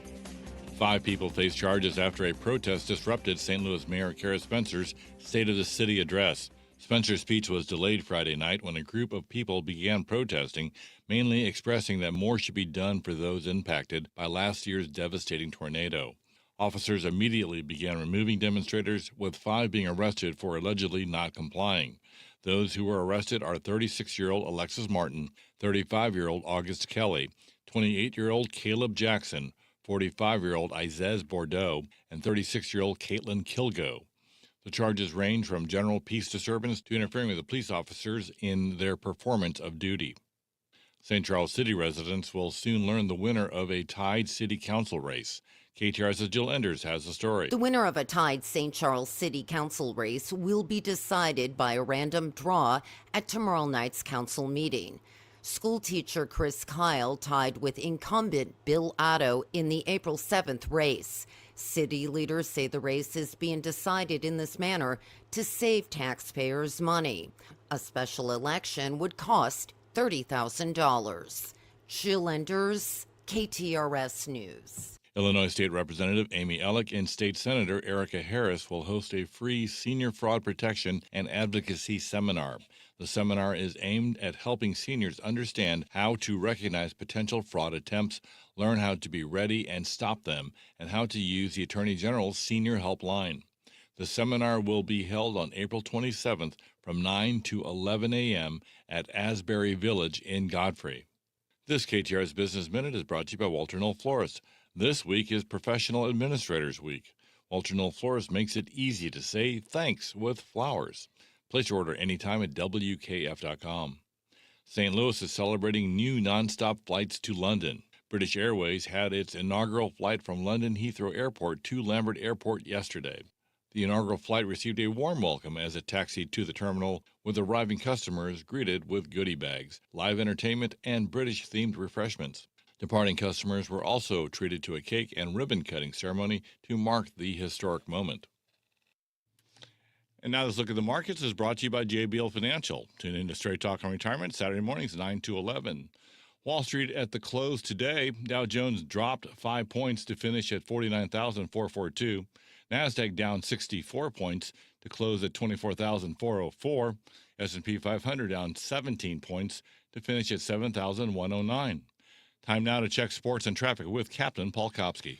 Sobe, the Cardinals are in Miami tonight to open a series with the Marlins after completing a sweep of the Astros over the weekend with a 7-5 win yesterday. It's now 5 wins in a row for the Redbirds. And SLU basketball is reportedly acquiring former Colorado Buffalo Alon Mikaeli out of the transfer portal. The 6'9 forward will have 3 years of eligibility left for the Billikens and coach Josh Schertz. I'm Paul Kopsky from the Royal Banks of Missouri Sports Desk, and now on to traffic. There's an accident on 270 north past 64 with traffic backed up to Manchester. A crash on 255 east before Telegraph is blocking the 2 right lanes with a stop and go back up to Lindbergh. There's a crash on 44 west past North Broadway. 64 east is stop and go from Chestnut to the Poplar Street Bridge, where the 2 left lanes are closed from the bridge to Barack Obama Boulevard for road work. 64 west is crowded in front of Forest Park and from 364 to the 6470 interchange. 64 east is stop and go at times from 255 to Illinois 157 due to construction. Also in Illinois, 70 west is running slow from Exchange to the Musial Bridge. This traffic report is brought to you by Dents Express. Drive time can be hectic with traffic, weather, and fender benders.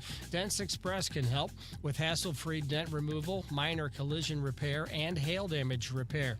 Free evaluations, and they take care of the insurance paperwork. They've got 2 locations on Manchester and Baldwin and in St. Charles.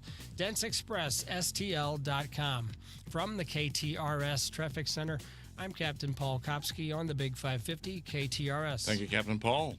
KTRS weather. After a beautiful day, clear skies continue. Overnight low of 54. Tomorrow, mostly sunny and warmer, high of 80. Same on Wednesday and Thursday, partly cloudy, high in the low 80s. And looking ahead to Friday, Saturday, Sunday, partly cloudy, high in the low 70s, with a chance of rain on Friday. Right now, we have 67 degrees. The time is 5:08. I'm Sobe Bay, KTRS News, the talk of St. Louis. And now, KTRS weather. I'm First Alert 4 Chief Meteorologist Steve Templeton. Some warmer days are ahead of us. Now, we'll start off Tuesday morning at mid-50s, about 55 for the low, but warmer, breezy, and mostly sunny with a high of 80 degrees. Then Wednesday, partly cloudy, dry, and 80 for the high yet again. Next chance for storms arrives Thursday night into Friday morning. That's the latest from the First Alert 4 Weather Center. I'm Chief Meteorologist Steve Templeton for the Big 550 KTRS. Choose Pella of St. Louis for window and door replacement to help enhance your home. For a limited time, get 20% off Pella projects. Call 833-87-PELLA or visit Pella.com/radio. Restrictions apply. See site for details. You're listening to the Heidi Glaus Show with Josh Gilbert and Bob Ramsey on the Big 550 KTRS.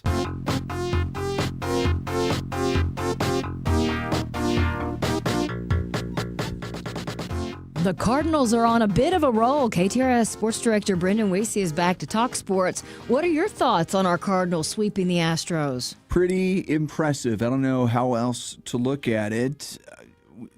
We continue to try and dig up some stats to tell us that there's going to be a regression to the mean, which it's going to happen at some point or another. They're underwater when it comes to their run differential.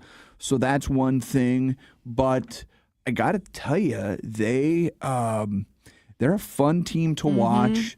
They grind out at bats. As Rammer pointed out last week, they're all just collectively seeming to have some really good at bats consistently. The starting pitching's been good. The bullpen is funny. In a lot of these games, they struggle just enough and then just walk right up to the ledge, and then you find a way to get the last few outs in an inning or at the end of the ball game. So that unit collectively has not been good, but for the most part, you have to give credit to JoJo Romero and Riley O'Brien. They've been fantastic. Yeah. So it's a division right now where all the teams are winning. Which is, I think, the only division in the sport that can say that. That's correct. The Brewers, who are in last place, actually, I think, have the best run differential in the division. It's, again, they're going to come back down to earth, but I don't know. The more they continue to play at this level, the more you hope they can have some semblance of this competitiveness and maybe it gives them a belief in their own system thing. with this exactly thing. Right. They're 13-8 now. The first time they have been 5 games above 500 after the first 21 games of the season since 2018. Yeah, it's and that's the thing. You're teaching these guys. You're showing them what it's like to win and be on a competitive ball club here early, and you get that itch, you get that desire, and that sticks with you. And I think for a lot of these guys, when you start the season and all you hear is, well, this team's going to be lucky to win 70 ball games. Now suddenly you start to show, well, maybe that's going to be a little different. Again, playoffs, it's still going to be tough, but I don't know. I don't think it's impossible for this team to at the very least be 500. I think that's suddenly a reasonable goal that maybe you can attain. Which is fun. Mason Wynn is stepping up a little bit and looking good. And he got off to a slow start, and that's one of the other things. Mason Wynn and Nolan Gorman in particular had really struggled. They had good weekends. They had really good weekends. Ball jumping off their bats a little bit, and I really think right now the top 4 in that order, be it Weatherholt, Herrera, Burleson, and Walker. That's a group that you'd like to say they're here right now, and hopefully they're here for the long term. I think all 4 of those guys can hit. If suddenly Mason Wynn and Nolan Gorman start to hit a little bit as well, that's when you start to think, okay, there might be some sustainability here. Maybe they can stretch this out and continue to play at a high level, because those 2 guys are not already baked in. Those 2 guys have not stepped up and really produced at this point. So curious to see what this looks like if you are getting production from Mason Wynn and Gorman. And if you're looking at this as a rebuild year, which I believe you should, there are some bats at AAA that could be available to help you out if you decide to move that way, like Crooks and Blaze Jordan. Now, the pitching, we talked about the depth all winter long. They keep acquiring pitchers, a good thing, because there must be in the organization 6 or 8 highly regarded pitchers that are all injured. So it shows how smart it was to increase your depth there. And we've talked about whether or not Dustin May, if he can perform, if there might be some interest in him come trade deadline time. But the interesting thing about your lineup, we talk about that first 4, and then Wynn, and then Gorman. There's nobody there for me that I say if they perform at a really high level, I look to flip them through a trade. None of those guys.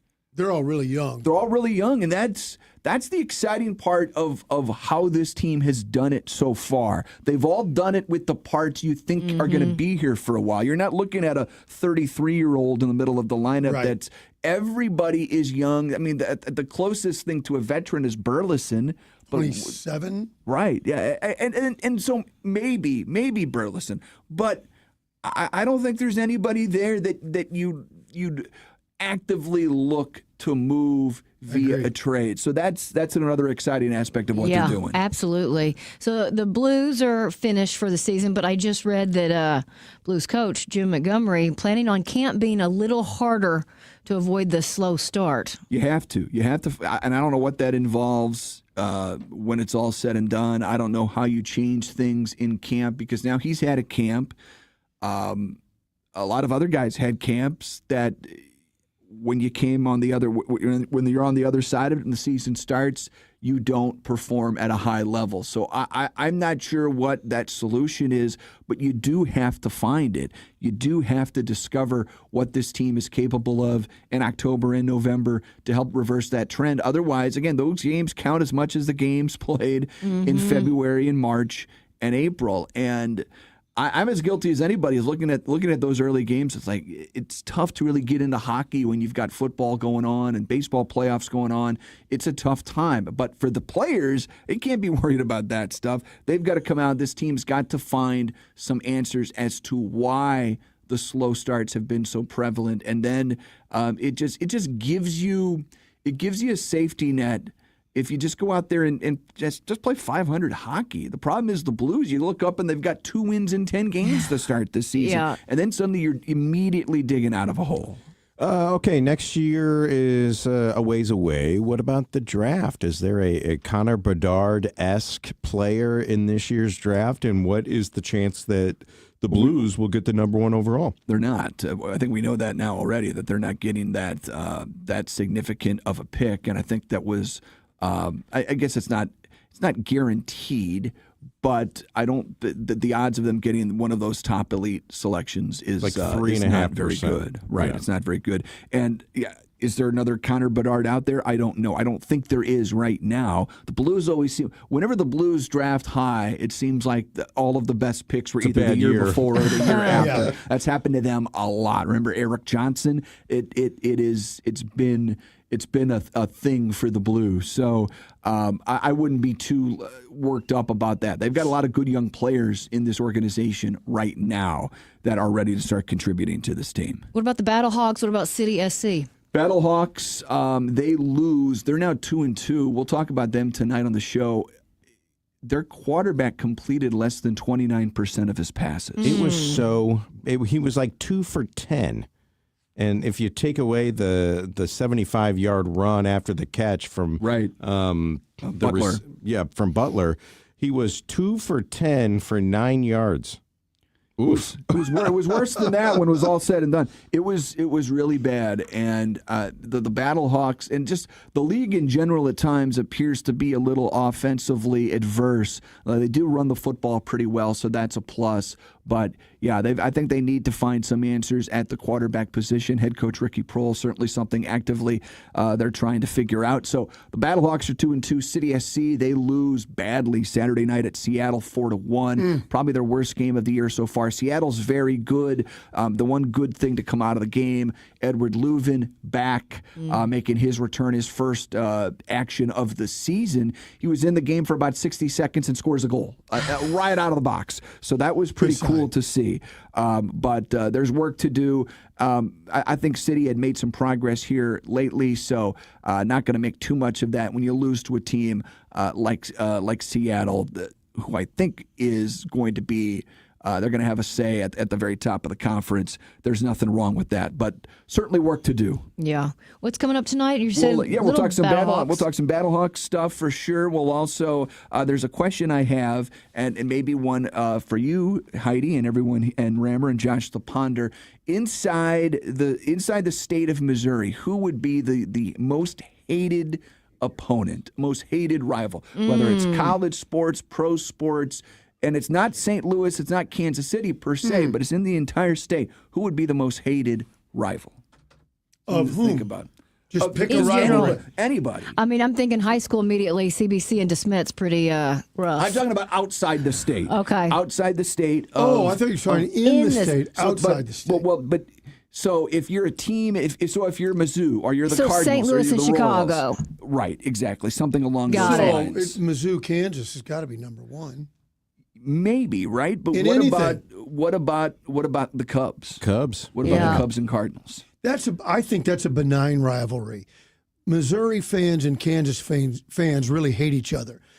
St. Louis fans and Cub fans, I just feel like they want to get together and have some beers and tease each other. It's been up and down. I feel like at times that's the case. At other times it feels like it's really hot. Right now it does feel like it's more of a benign period. But back when Tony and Dusty were managing, that was hot. That rivalry was hot. Yeah, in the late cooled 90s, we hated the Red Wings. We Red hated Wings. the Blackhawks. Blackhawks, I think the Blackhawks are in Somebody there. said Blackhawks on the text Blackhawks are line. in there. Red Wings are in there. And again, if you're talking about Kansas City and that side, maybe the Broncos, maybe the Raiders. Raiders for a lot of people. The Royals probably consider the Cardinals, so that really doesn't. It can't be the Cardinals and the Cardinals. They can't be the most popular and the most hated rival in the state. So it's so some interesting thought exercise as we go into tonight. I'm going to go with KU. It's a lowercase K. U. Yes. So yes. All right. Well, Thanks, we'll be Heidi. listening. You Thanks, got it. Brendan. Great story about Michael Baldy and Baldy Electric. One of the wives called up and said, "Hey, we need an electrician. Call Michael Baldy." And the husband said, No, I can do it. Well, the wife overrode the husband, called up Michael Baldy at 314-968-9999. Maybe she checked the website first, baldyelectric.com. So Michael Baldy came out to the house. While he was at the house, the husband says, "Well, since you're here, I've got 3 or 4 other jobs for you." It turned out to be an all-day affair. They took care of everything. And so, no, the husband couldn't get it done. Good thing the wife called Baldy Electric, and now the whole house is fixed because of one simple phone call to Michael Baldy and Baldy Electric. Indoor, outdoor, brand new commercial building, an old Victorian home, it doesn't matter. Michael Baldy and his team of electricians will take care of you. 314-968-9999, Baldy Electric, or baldyelectric.com. Hey, it's Jill Farmer for Premier Heating and Cooling. You know how spring works in St. Louis. One week you're running the furnace, the next week you're flipping on the air conditioner. It's weather whiplash, and your HVAC system feels it too. That's why spring is the perfect time to have the experts at Premier Heating and Cooling check things out. Their technicians go through 5 years of training, well beyond industry standards. So when they perform a tune-up, they're making sure your system is running safely, efficiently, and ready for whatever the next St. Louis weather swing brings. If your furnace or air conditioner is older or starting to struggle, Premier can help with that too. They offer financing options that make replacing your system far more manageable, and a new unit can mean better comfort and lower energy bills all year long. So whether it's a quick tune-up or time for an upgrade, call the team that knows how to handle St. Louis weather. 636-916-1122, premierheatingcooling.net. Comfort you can count on. You're listening to the Heidi Glaus Show with Josh Gilbert and Bob Ramsey on the Big 550 KTRS.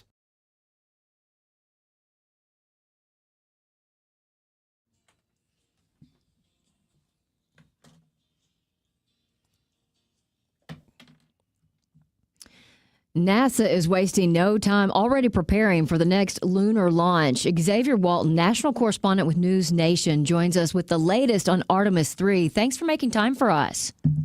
Heidi, no problem. This is exciting. I'm still excited. I'm so excited. I'm here at the Michoud Assembly Facility in New Orleans. We outstayed our welcome, and we just got kicked off property because we've been here since 5 a.m. We're so excited. Okay, so what exactly was going on? What did you get to see? All right, so the big old rocket that puts these astronauts into space, we're talking about 8.8 million pounds of thrust. We got to see the Artemis 3 SLS Space Launch System rocket be carried out going roughly 1 mile per hour. It's gone to a barge now. We got to see it's 212 feet tall. That's how tall this thing is. What? That's crazy.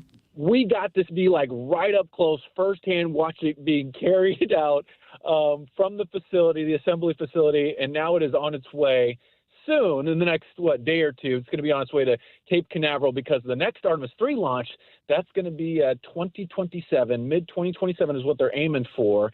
And they're already, riding that momentum from Artemis 2 that everybody's still talking about. They're ready for Artemis 3. All right, before we get into what Artemis 3 is hoping to accomplish, is it a bit anticlimactic to see the rocket inch forward a mile an hour at a time?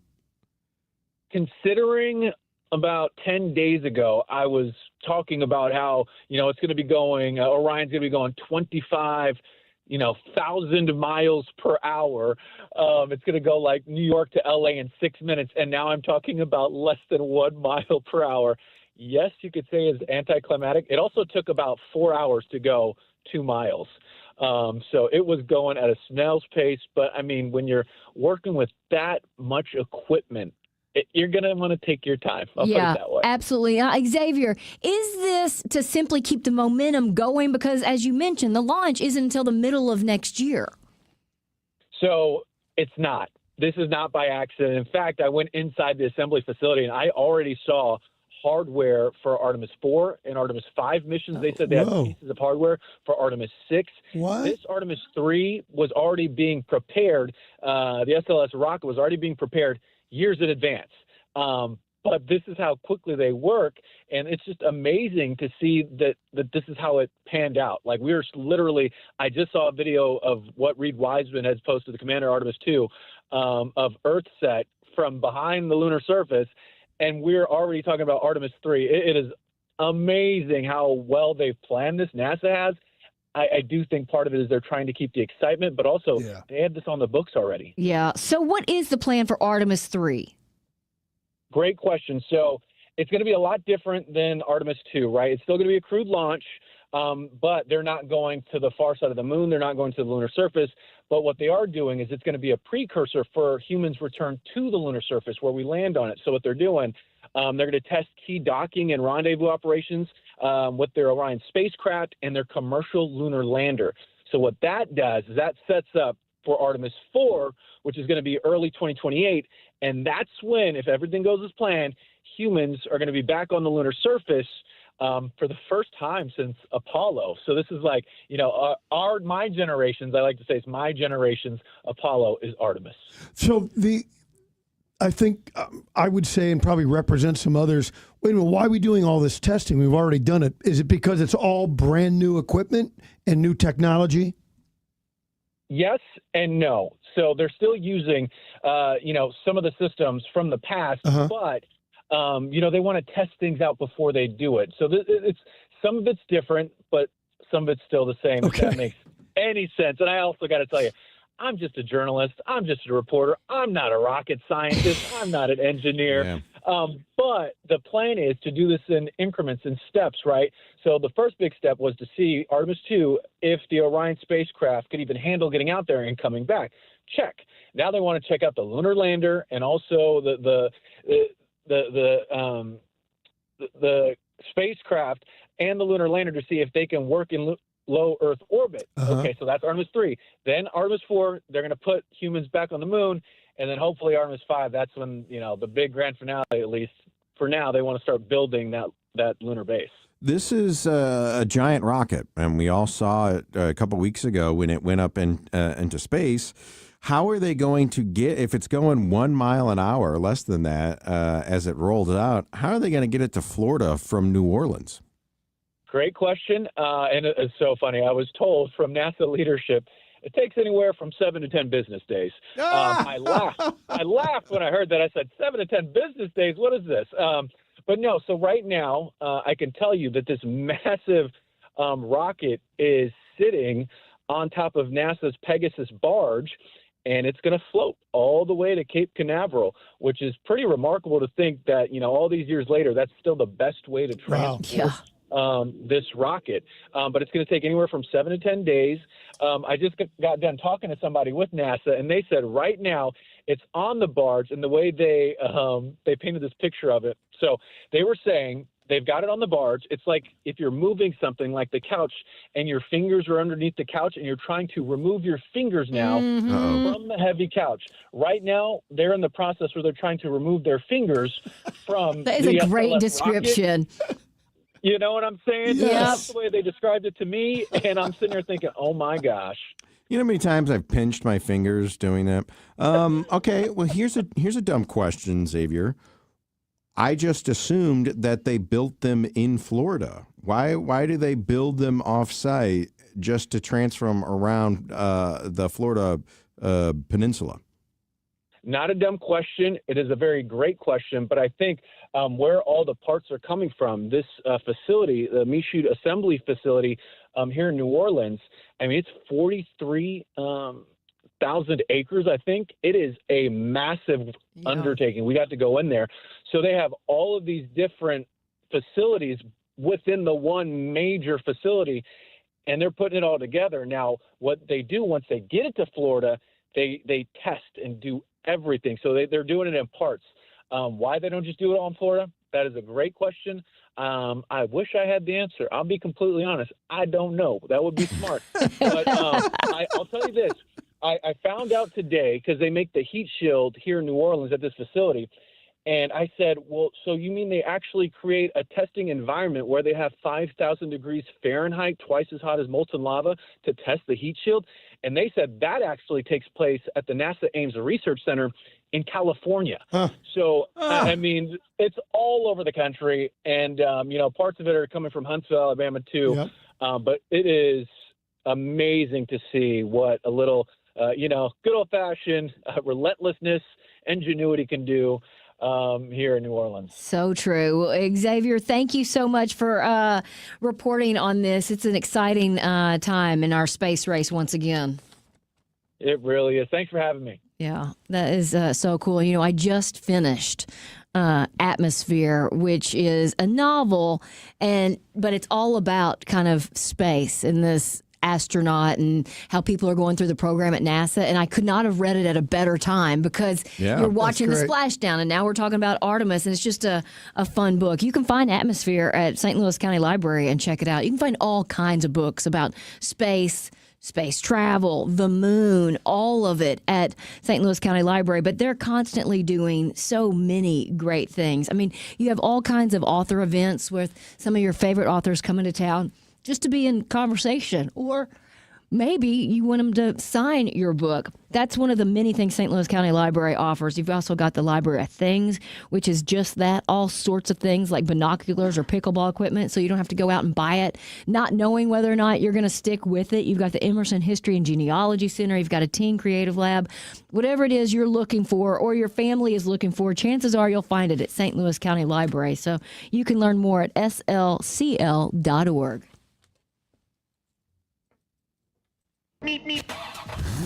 All right, it's 5:32. Captain Paul, how's traffic? Heidi, it's been a busy afternoon, and that continues on the roads. An accident on 270 south past Tesson Ferry is causing a stop-and-go jam back past Gravois. Estimated clearance time 6 o'clock. A crash on 255 east before Telegraph is blocking the two right lanes with a backup to I-55. 64 east is stop-and-go from Chestnut to the Poplar Street Bridge. That's where road work from the bridge to Barack Obama Panorama Boulevard is happening. 64 West is crowded in front of Forest Park and from 364 to the 6470 interchange. 64 East is running at about 30 miles per hour from 255 to Illinois 157 due to construction. Also in Illinois, 70 West is running slow from Exchange to the Musial Bridge. This traffic report is brought to you by Brown & Brown Attorneys at Law. Have you been hurt in a crash or on the job? Call Brown & Brown now for a free consultation. 314-333-3333. That's 314 all threes. The choice of a lawyer is an important decision and should not be based solely upon advertisements. From the KTRS Traffic Center, I'm Captain Paul Kopsky on the Big 550 KTRS. And now, KTRS weather. I'm First Alert 4 Chief Meteorologist Steve Templeton. Some warmer days are ahead of us. Now, we'll start off Tuesday morning at mid-50s, about 55 for the low, but warmer, breezy, and mostly sunny with a high of 80 degrees. Then Wednesday, partly cloudy, dry, and 80 for the high yet again. Next chance for storms arrives Thursday night into Friday morning. That's the latest from the First Alert 4 Weather Center. I'm Chief Meteorologist Steve Templeton for the Big 550 KTRS. Can I get serious for a moment? Something that is near and dear to my heart, and that is my front yard and taking care of your front yard. Because when you drive by someone's house and it's full of weeds, you think to yourself, oh man, it's very, very simple. You know how much I love to pretend to be a yard dork. You know what I use? Fertilome. I go to fertilome.com and I type in my zip code, and a whole host of local independent lawn and garden dealers show up. I buy the crabgrass preventer plus lawn food. It's the spring application. I get it down on my yard as soon as possible, and that greens up my yard and keeps the weeds away. So it makes me look like I know what I'm doing. But really, all I'm doing is getting Fertilome and putting it on my front yard. And that will take care of my yard for many, many, many weeks, and it go a long way to having the greenest yard in the block. So this spring, you want to green up your yard and get rid of the weeds? It all starts at Fertilome or fertilome.com. Hallmark Stone is a wholesale fabricator of quartz and granite countertops. They normally only sell to kitchen and bath shops, home stores, remodelers, and builders. But once a year, they open their doors to the general public to benefit Annie's Hope and Carney's Kids charities. This Saturday and Sunday is that weekend. It's the 23rd annual Remnant Sale, where you can buy quartz and granite remnants at up to 50% off retail pricing. Remnants are great for vanity tops, islands, fireplace surrounds, bar tops, and more. David Sherwood and Anne-Marie Boges will be broadcasting live on Saturday from 11 to 1. So come by and say hello. Hallmark Stone, located of I-44 at the Soccer Park exit.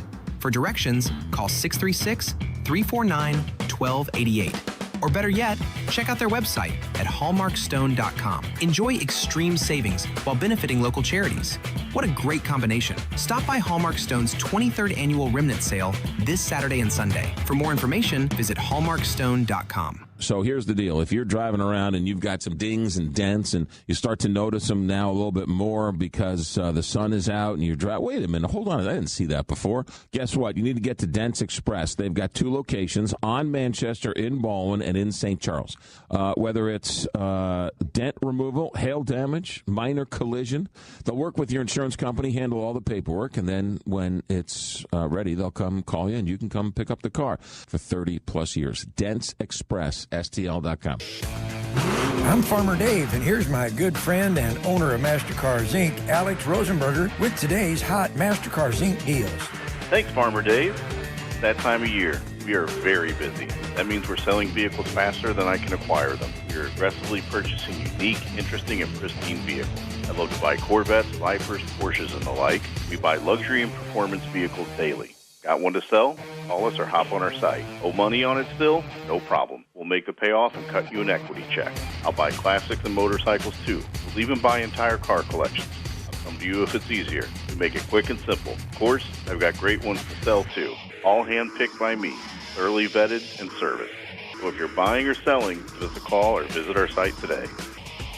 So rev that motor and point your car in the direction of MasterCars Inc. and buy or sell today. 4100 Namioki Road in Granite City, or visit MastercardsInc.com to get more details. That's MastercardsInc.com. Home equity loans are home everything loans at Neighbors Credit Union. Home improvements, vacations, education, even debt consolidation. Anything and everything you have planned can be made easier with my friends at Neighbors Credit Union. With the flexibility of a home equity line of credit at Neighbors Credit Union, you can enjoy a great introductory rate for the first 12 months. The possibilities are endless. Stop by one of the 8 area locations or apply online at neighborscu.org. Equal housing opportunity. NMLS number 509288. Call 800-325-2697 for complete account and cost details. Wake up, it's a brand new day. Getting your weekday started the St. Louis way. It's the McGraw Show. It's Carl the intern, and Tuesday on the McGraw Show. Monday was 420, but my stoner friends, I am not one of those. I'm allergic to it, so I've been told. But my stoner friends tell me every day is 420. So I guess it's 420 again, dude. McGraw, Millhaven, Rose Dalton, and Carl the intern. Weekday morning, 6 to 10. Right here on your hometown station, the Big 550 KTRS. You're listening to the Heidi Glaus Show with Josh Gilbert and Bob Ramsey on the Big 550 KTRS.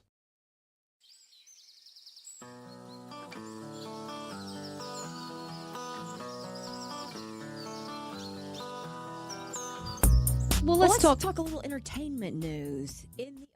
Oh.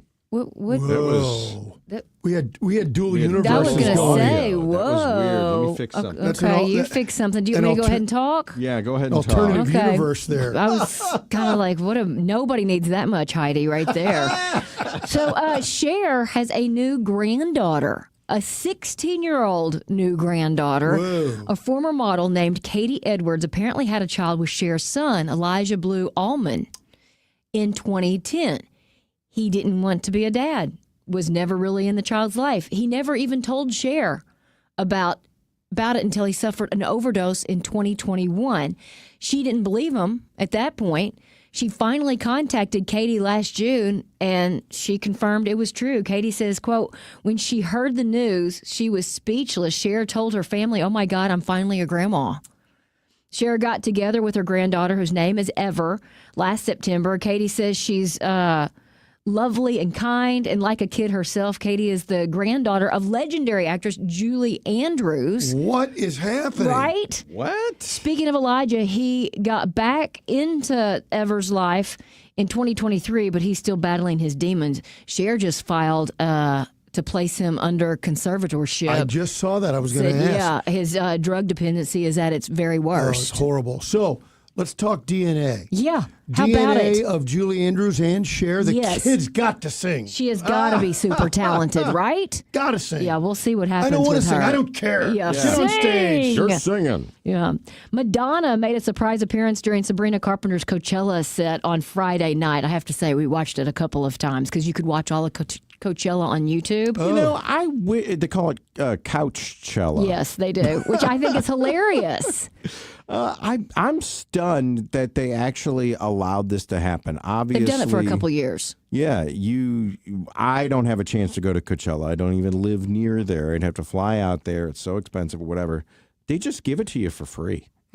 You can watch the whole concert for free. I didn't know that. Yeah, but the sets are crazy. This isn't like your typical festival. I mean, they are going all out. And I know when it was Sabrina Carpenter, I don't remember which show it was, Gina Davis started the show, pulling in with these cars. Like, they were all big productions. But anyway, Madonna came out. They sang Vogue, Like a Prayer.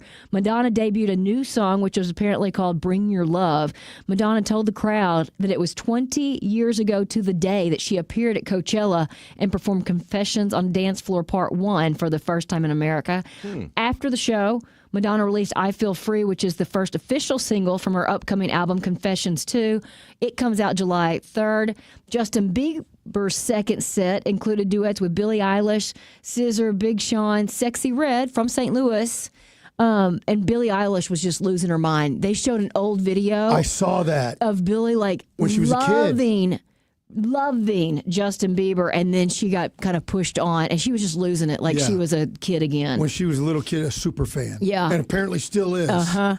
And this is weird about Coachella. I didn't realize this until today. They did the same exact people last week. Yes, they always do. Not the And- same exact. They do add in a couple of different things. Like did Bieber do last night? He Yes. did last night too. Uh-huh. The Strokes did last Yes. week. Sabrina Carpenter did last week. She did this weekend as well. Mhm. It's like a chance for people to come and see the same show. There's a few odds and ends. Like Casey Musgraves showed up just, I guess, Saturday. Okay. But get this, when she showed up, she rode out on a horse to her 13 song set. It was fantastic. She's made the live debut of 3 songs from her upcoming album, including her duet with Willie Nelson. He wasn't there. She also added new lyrics to George Strait's All My Exes Live in Texas and performed Brooks and Dunn's Neon Moon. She's so good. When Lainey Wilson finally made it in the music industry, she was so overwhelmed that it gave her anxiety and depression since it all happened kind of at once and she'd been working at it for so long. She was like, why in the world am I depressed now during this time in my life where everything is great and it's everything I ever wanted? She said she had several breakdowns, and I guess you could say, she goes, I was just losing it. She said, I don't know if I can do it, like if I could go any further. She turned to Reba McEntire for advice to pull herself out of this cycle and keep going. Reba told her, do it for somebody else.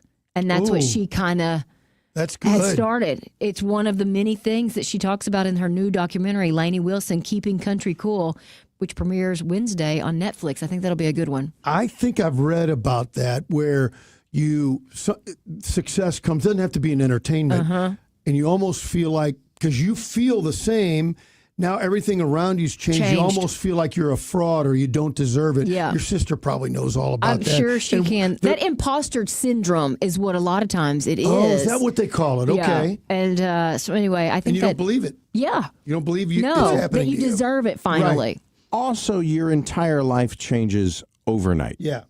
I Yeah. mean, what was, black is now white. It's crazy. Up is now down. And I think everybody wishes they could experience it, but it's a lot harder than Right. any of us Prepare. can. Most of us have time to prepare for How have the you dealt with the success. fame? I mean, I'm going on about 15 years now where I'm just building up Yeah. for something It's big. not overnight. It's a slow build. It's a slow burn. Not for Josh. I've had a lot of time to process, Bob.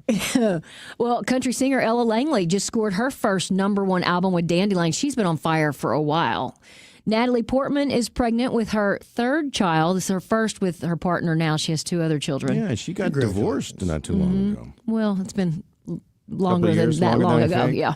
Eddie Murphy received a Lifetime Achievement Award from the American Film Institute, and this is kind of cool. Mike Myers showed up in full Shrek makeup. His How about face is that? green. He's got what are the things on the horns on the side? Yeah. That's cute. The ceremony will air on Netflix May 31st. Jim Parsons does not miss Sheldon Cooper, if you were wondering, and he is not interested in a Big Bang Theory revival. So if you had hopes for that, I don't. I will flip through and watch it quite a bit. Marsha loves it. I've never really watched it. Mainly for Kaylee Cuoco. I think that, I got to be honest. yeah, you're not alone, I'm sure. The guy, the girl that plays Sheldon's girlfriend, Mayim Bialik. she's actually really good in it. She's so talented. So the 2 women are the best thing about the show, but I think young Sheldon's actually a better show. I mean, they've done a good job with Yeah. that one as far as that goes. You remember when Mayim Bialik was in Beaches? Yes. Heidi? Of course I do. I'm looking at Mike Myers in full makeup, and this is hilarious. I mean, that's a commitment. Oh, Yes, yeah. they're right. What do you want to do after the show? I want to go home and wash this off. Oh, let me tell you, even if he washes that off, he's going to find green. It's going to be green. In a next day or two. What did you do for Halloween one year? Elphaba. You were the Wicked Witch of the West. For Elphaba, it's her name, Elphaba. Josh. Yes. Okay. Yes. And there was a lot of green. did you do your hands too? You have to. Yes, you got to do all of it if you're going to Are go you in in. or are you out, That's Josh? right. I'm out. There's no gray area. Or in this case, green. That's exactly right. If you're looking for something on TV tonight, you've got American Idol. The top 9 perform for Disney Night. Jennifer Hudson will serve as a mentor and guest judge. And then you got the series premiere of Funny. I don't know that I can say that, with Kevin Hart. Basically, it's kind of like they used to do with Last Comic Standing, but Kevin Hart is traveling the country to find the next stand-up superstar, with the winner crowned by real-time votes. So we'll see. I mean, What's old is new again. What about a couple birthdays? Yeah, let's do a couple here. There's a baseball guy. We don't need him. Crispin Glover. We don't need him. Nobody knows about him. Oh, my gosh, Crispin Glover. Here's one. I got this one because it's a challenge. Okay. And he was a semi-regular on a show Jay Randolph Jr. and I did 25 years ago. Ron Howard's younger brother, Clint Howard. Ooh. He starred in Gentle Ben. He made some appearances on the Andy Griffith Show with his big brother Ron. Clint Howard was in Seinfeld. I'm gonna say 62. He was the murderer. Yeah, he was the one that the serial killer. Yeah. You said 62? Mm-hmm. 66. Got it. 67. American Horror Story. The newer King Kong. The Postman Always Rings Twice. Also a remake. Jessica Lange. Oh my goodness. The newer King Kong. Well, in the middle King Kong. In the middle. We watched that in film class. I don't know why. It wasn't very good. No. 77. Who was the guy? It was Jeff Bridges. Jeff Bridges. 74. Heidi, I believe, said 77. I did. Bang, got it. Yes. And finally, it was real cool. He did the little Star Trek salute thing that I don't do very well. Live long and prosper. Yeah, oh, look at you guys knocking it out. George Takei. Oh. Oh my. That's not bad. That's not bad, Joshy. 81. 86. 89. And those Whoa. are today's birthdays. Those are good ones. That's your evening entertainment report here on the Big 550 KTRS.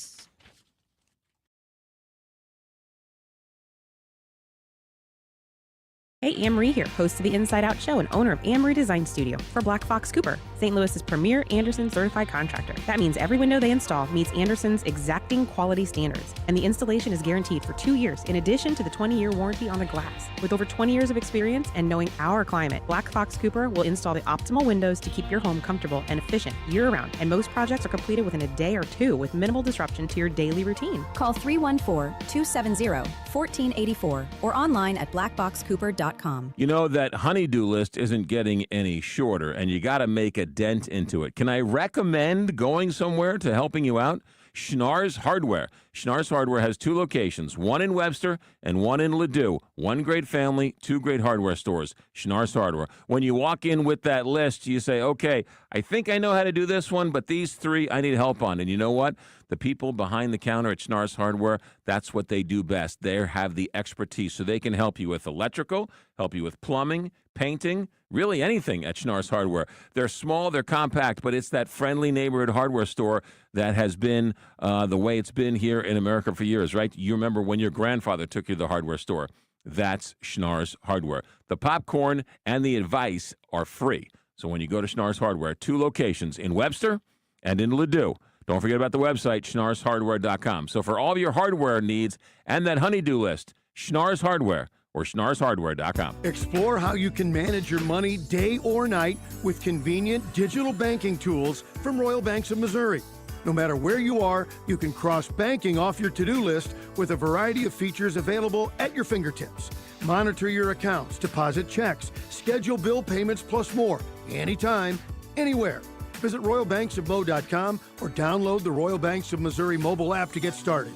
Royal Banks of Missouri, member FDIC and equal housing lender.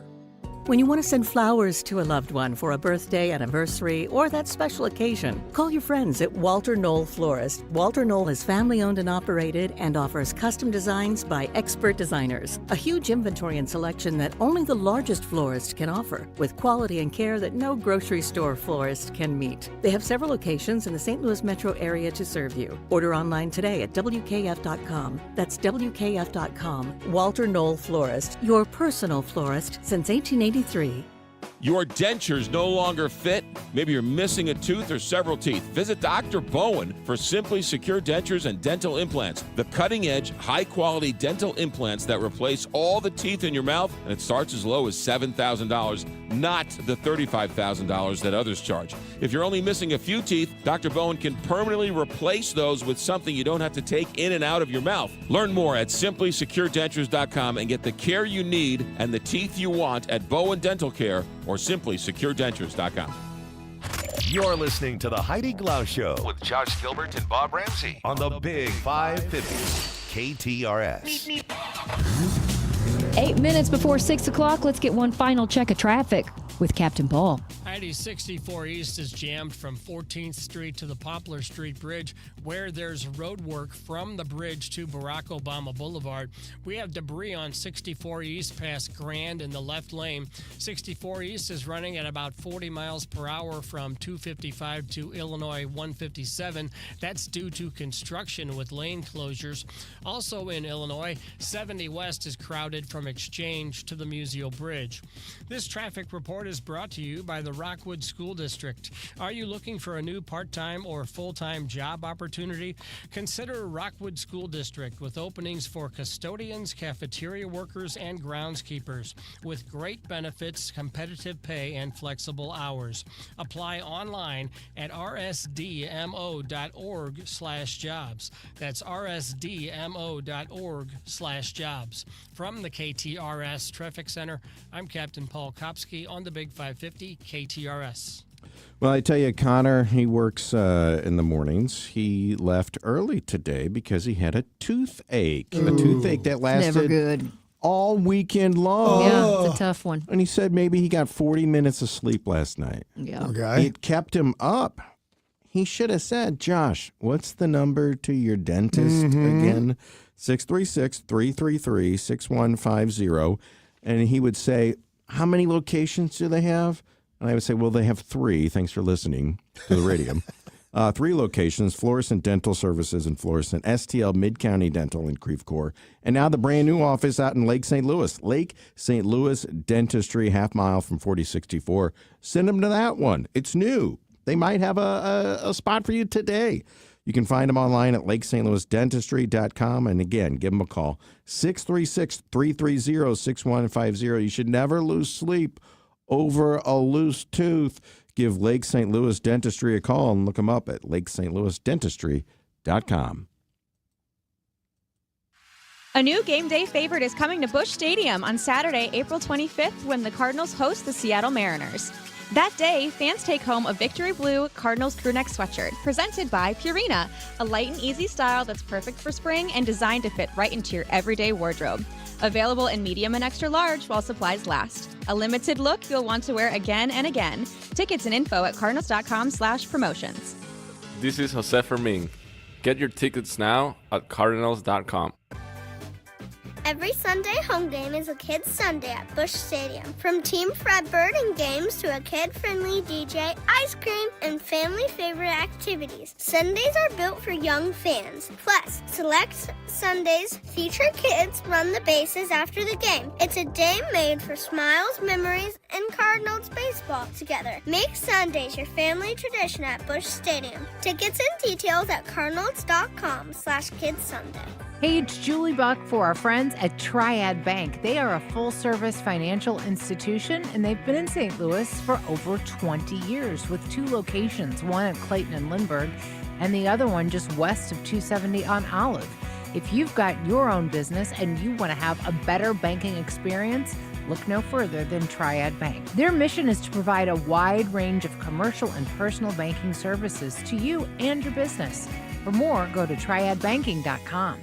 I trust Pella Windows and Doors of St. Louis with my home when it matters most. They are the local experts who know our area best. For a limited time, get 20% off Pella projects. Call 833-87-PELLA or visit Pella.com/radio to learn more. Restrictions apply. See site for details. Mom, what do you always say? There's nothing sadder than jewelry that sits in a drawer. That's why we are proud to offer jewelry repair on site at Newssetter's Fine Jewelry. We know that your jewelry is important to you, and we take that part of our job very seriously. Visit us at Doherty Ferry in Big Bend or learn more at wowdiamonds.com. All right, let's wrap this Monday up with a couple randoms. I'll give you one. Napoleon was just under 5'7", which was above average height in France at the time. Not that he didn't have the Napoleon complex. He had something. He had some complex. But it had nothing to do with height. It wasn't about his height. Well, that's an interesting one. You guys, thanks for hanging out with us on this Monday afternoon. You have a good night, and maybe you'll meet us back here starting at 3 o'clock tomorrow. Until then, see if I can put a smile on somebody's face. Whatever gets get you through the night. Looking for a car? Looking for a pre-owned car? Looking for a new Chevy? Looking for a truck? You found it at Johnny Londoff Chevrolet. Londoff's been selling cars here in St. Louis for 80 plus years. He's got two locations, the Washington Elizabeth exit, and of course Highway 70 and Highway 79, the Autoplex. They've got great SUVs, whether it's Suburbans or Tahoes or great economy cars. They've always got great financing deals, and for service, it's always service with a smile. Johnny Londoff. Find your next car at Johnny Londoff or Londoff.com. A violent crime is committed every 24 seconds. The U.S. Concealed Carry Association exists to provide you with firearms education, training, and access to self-defense liability insurance. So when trouble comes, you'll be ready.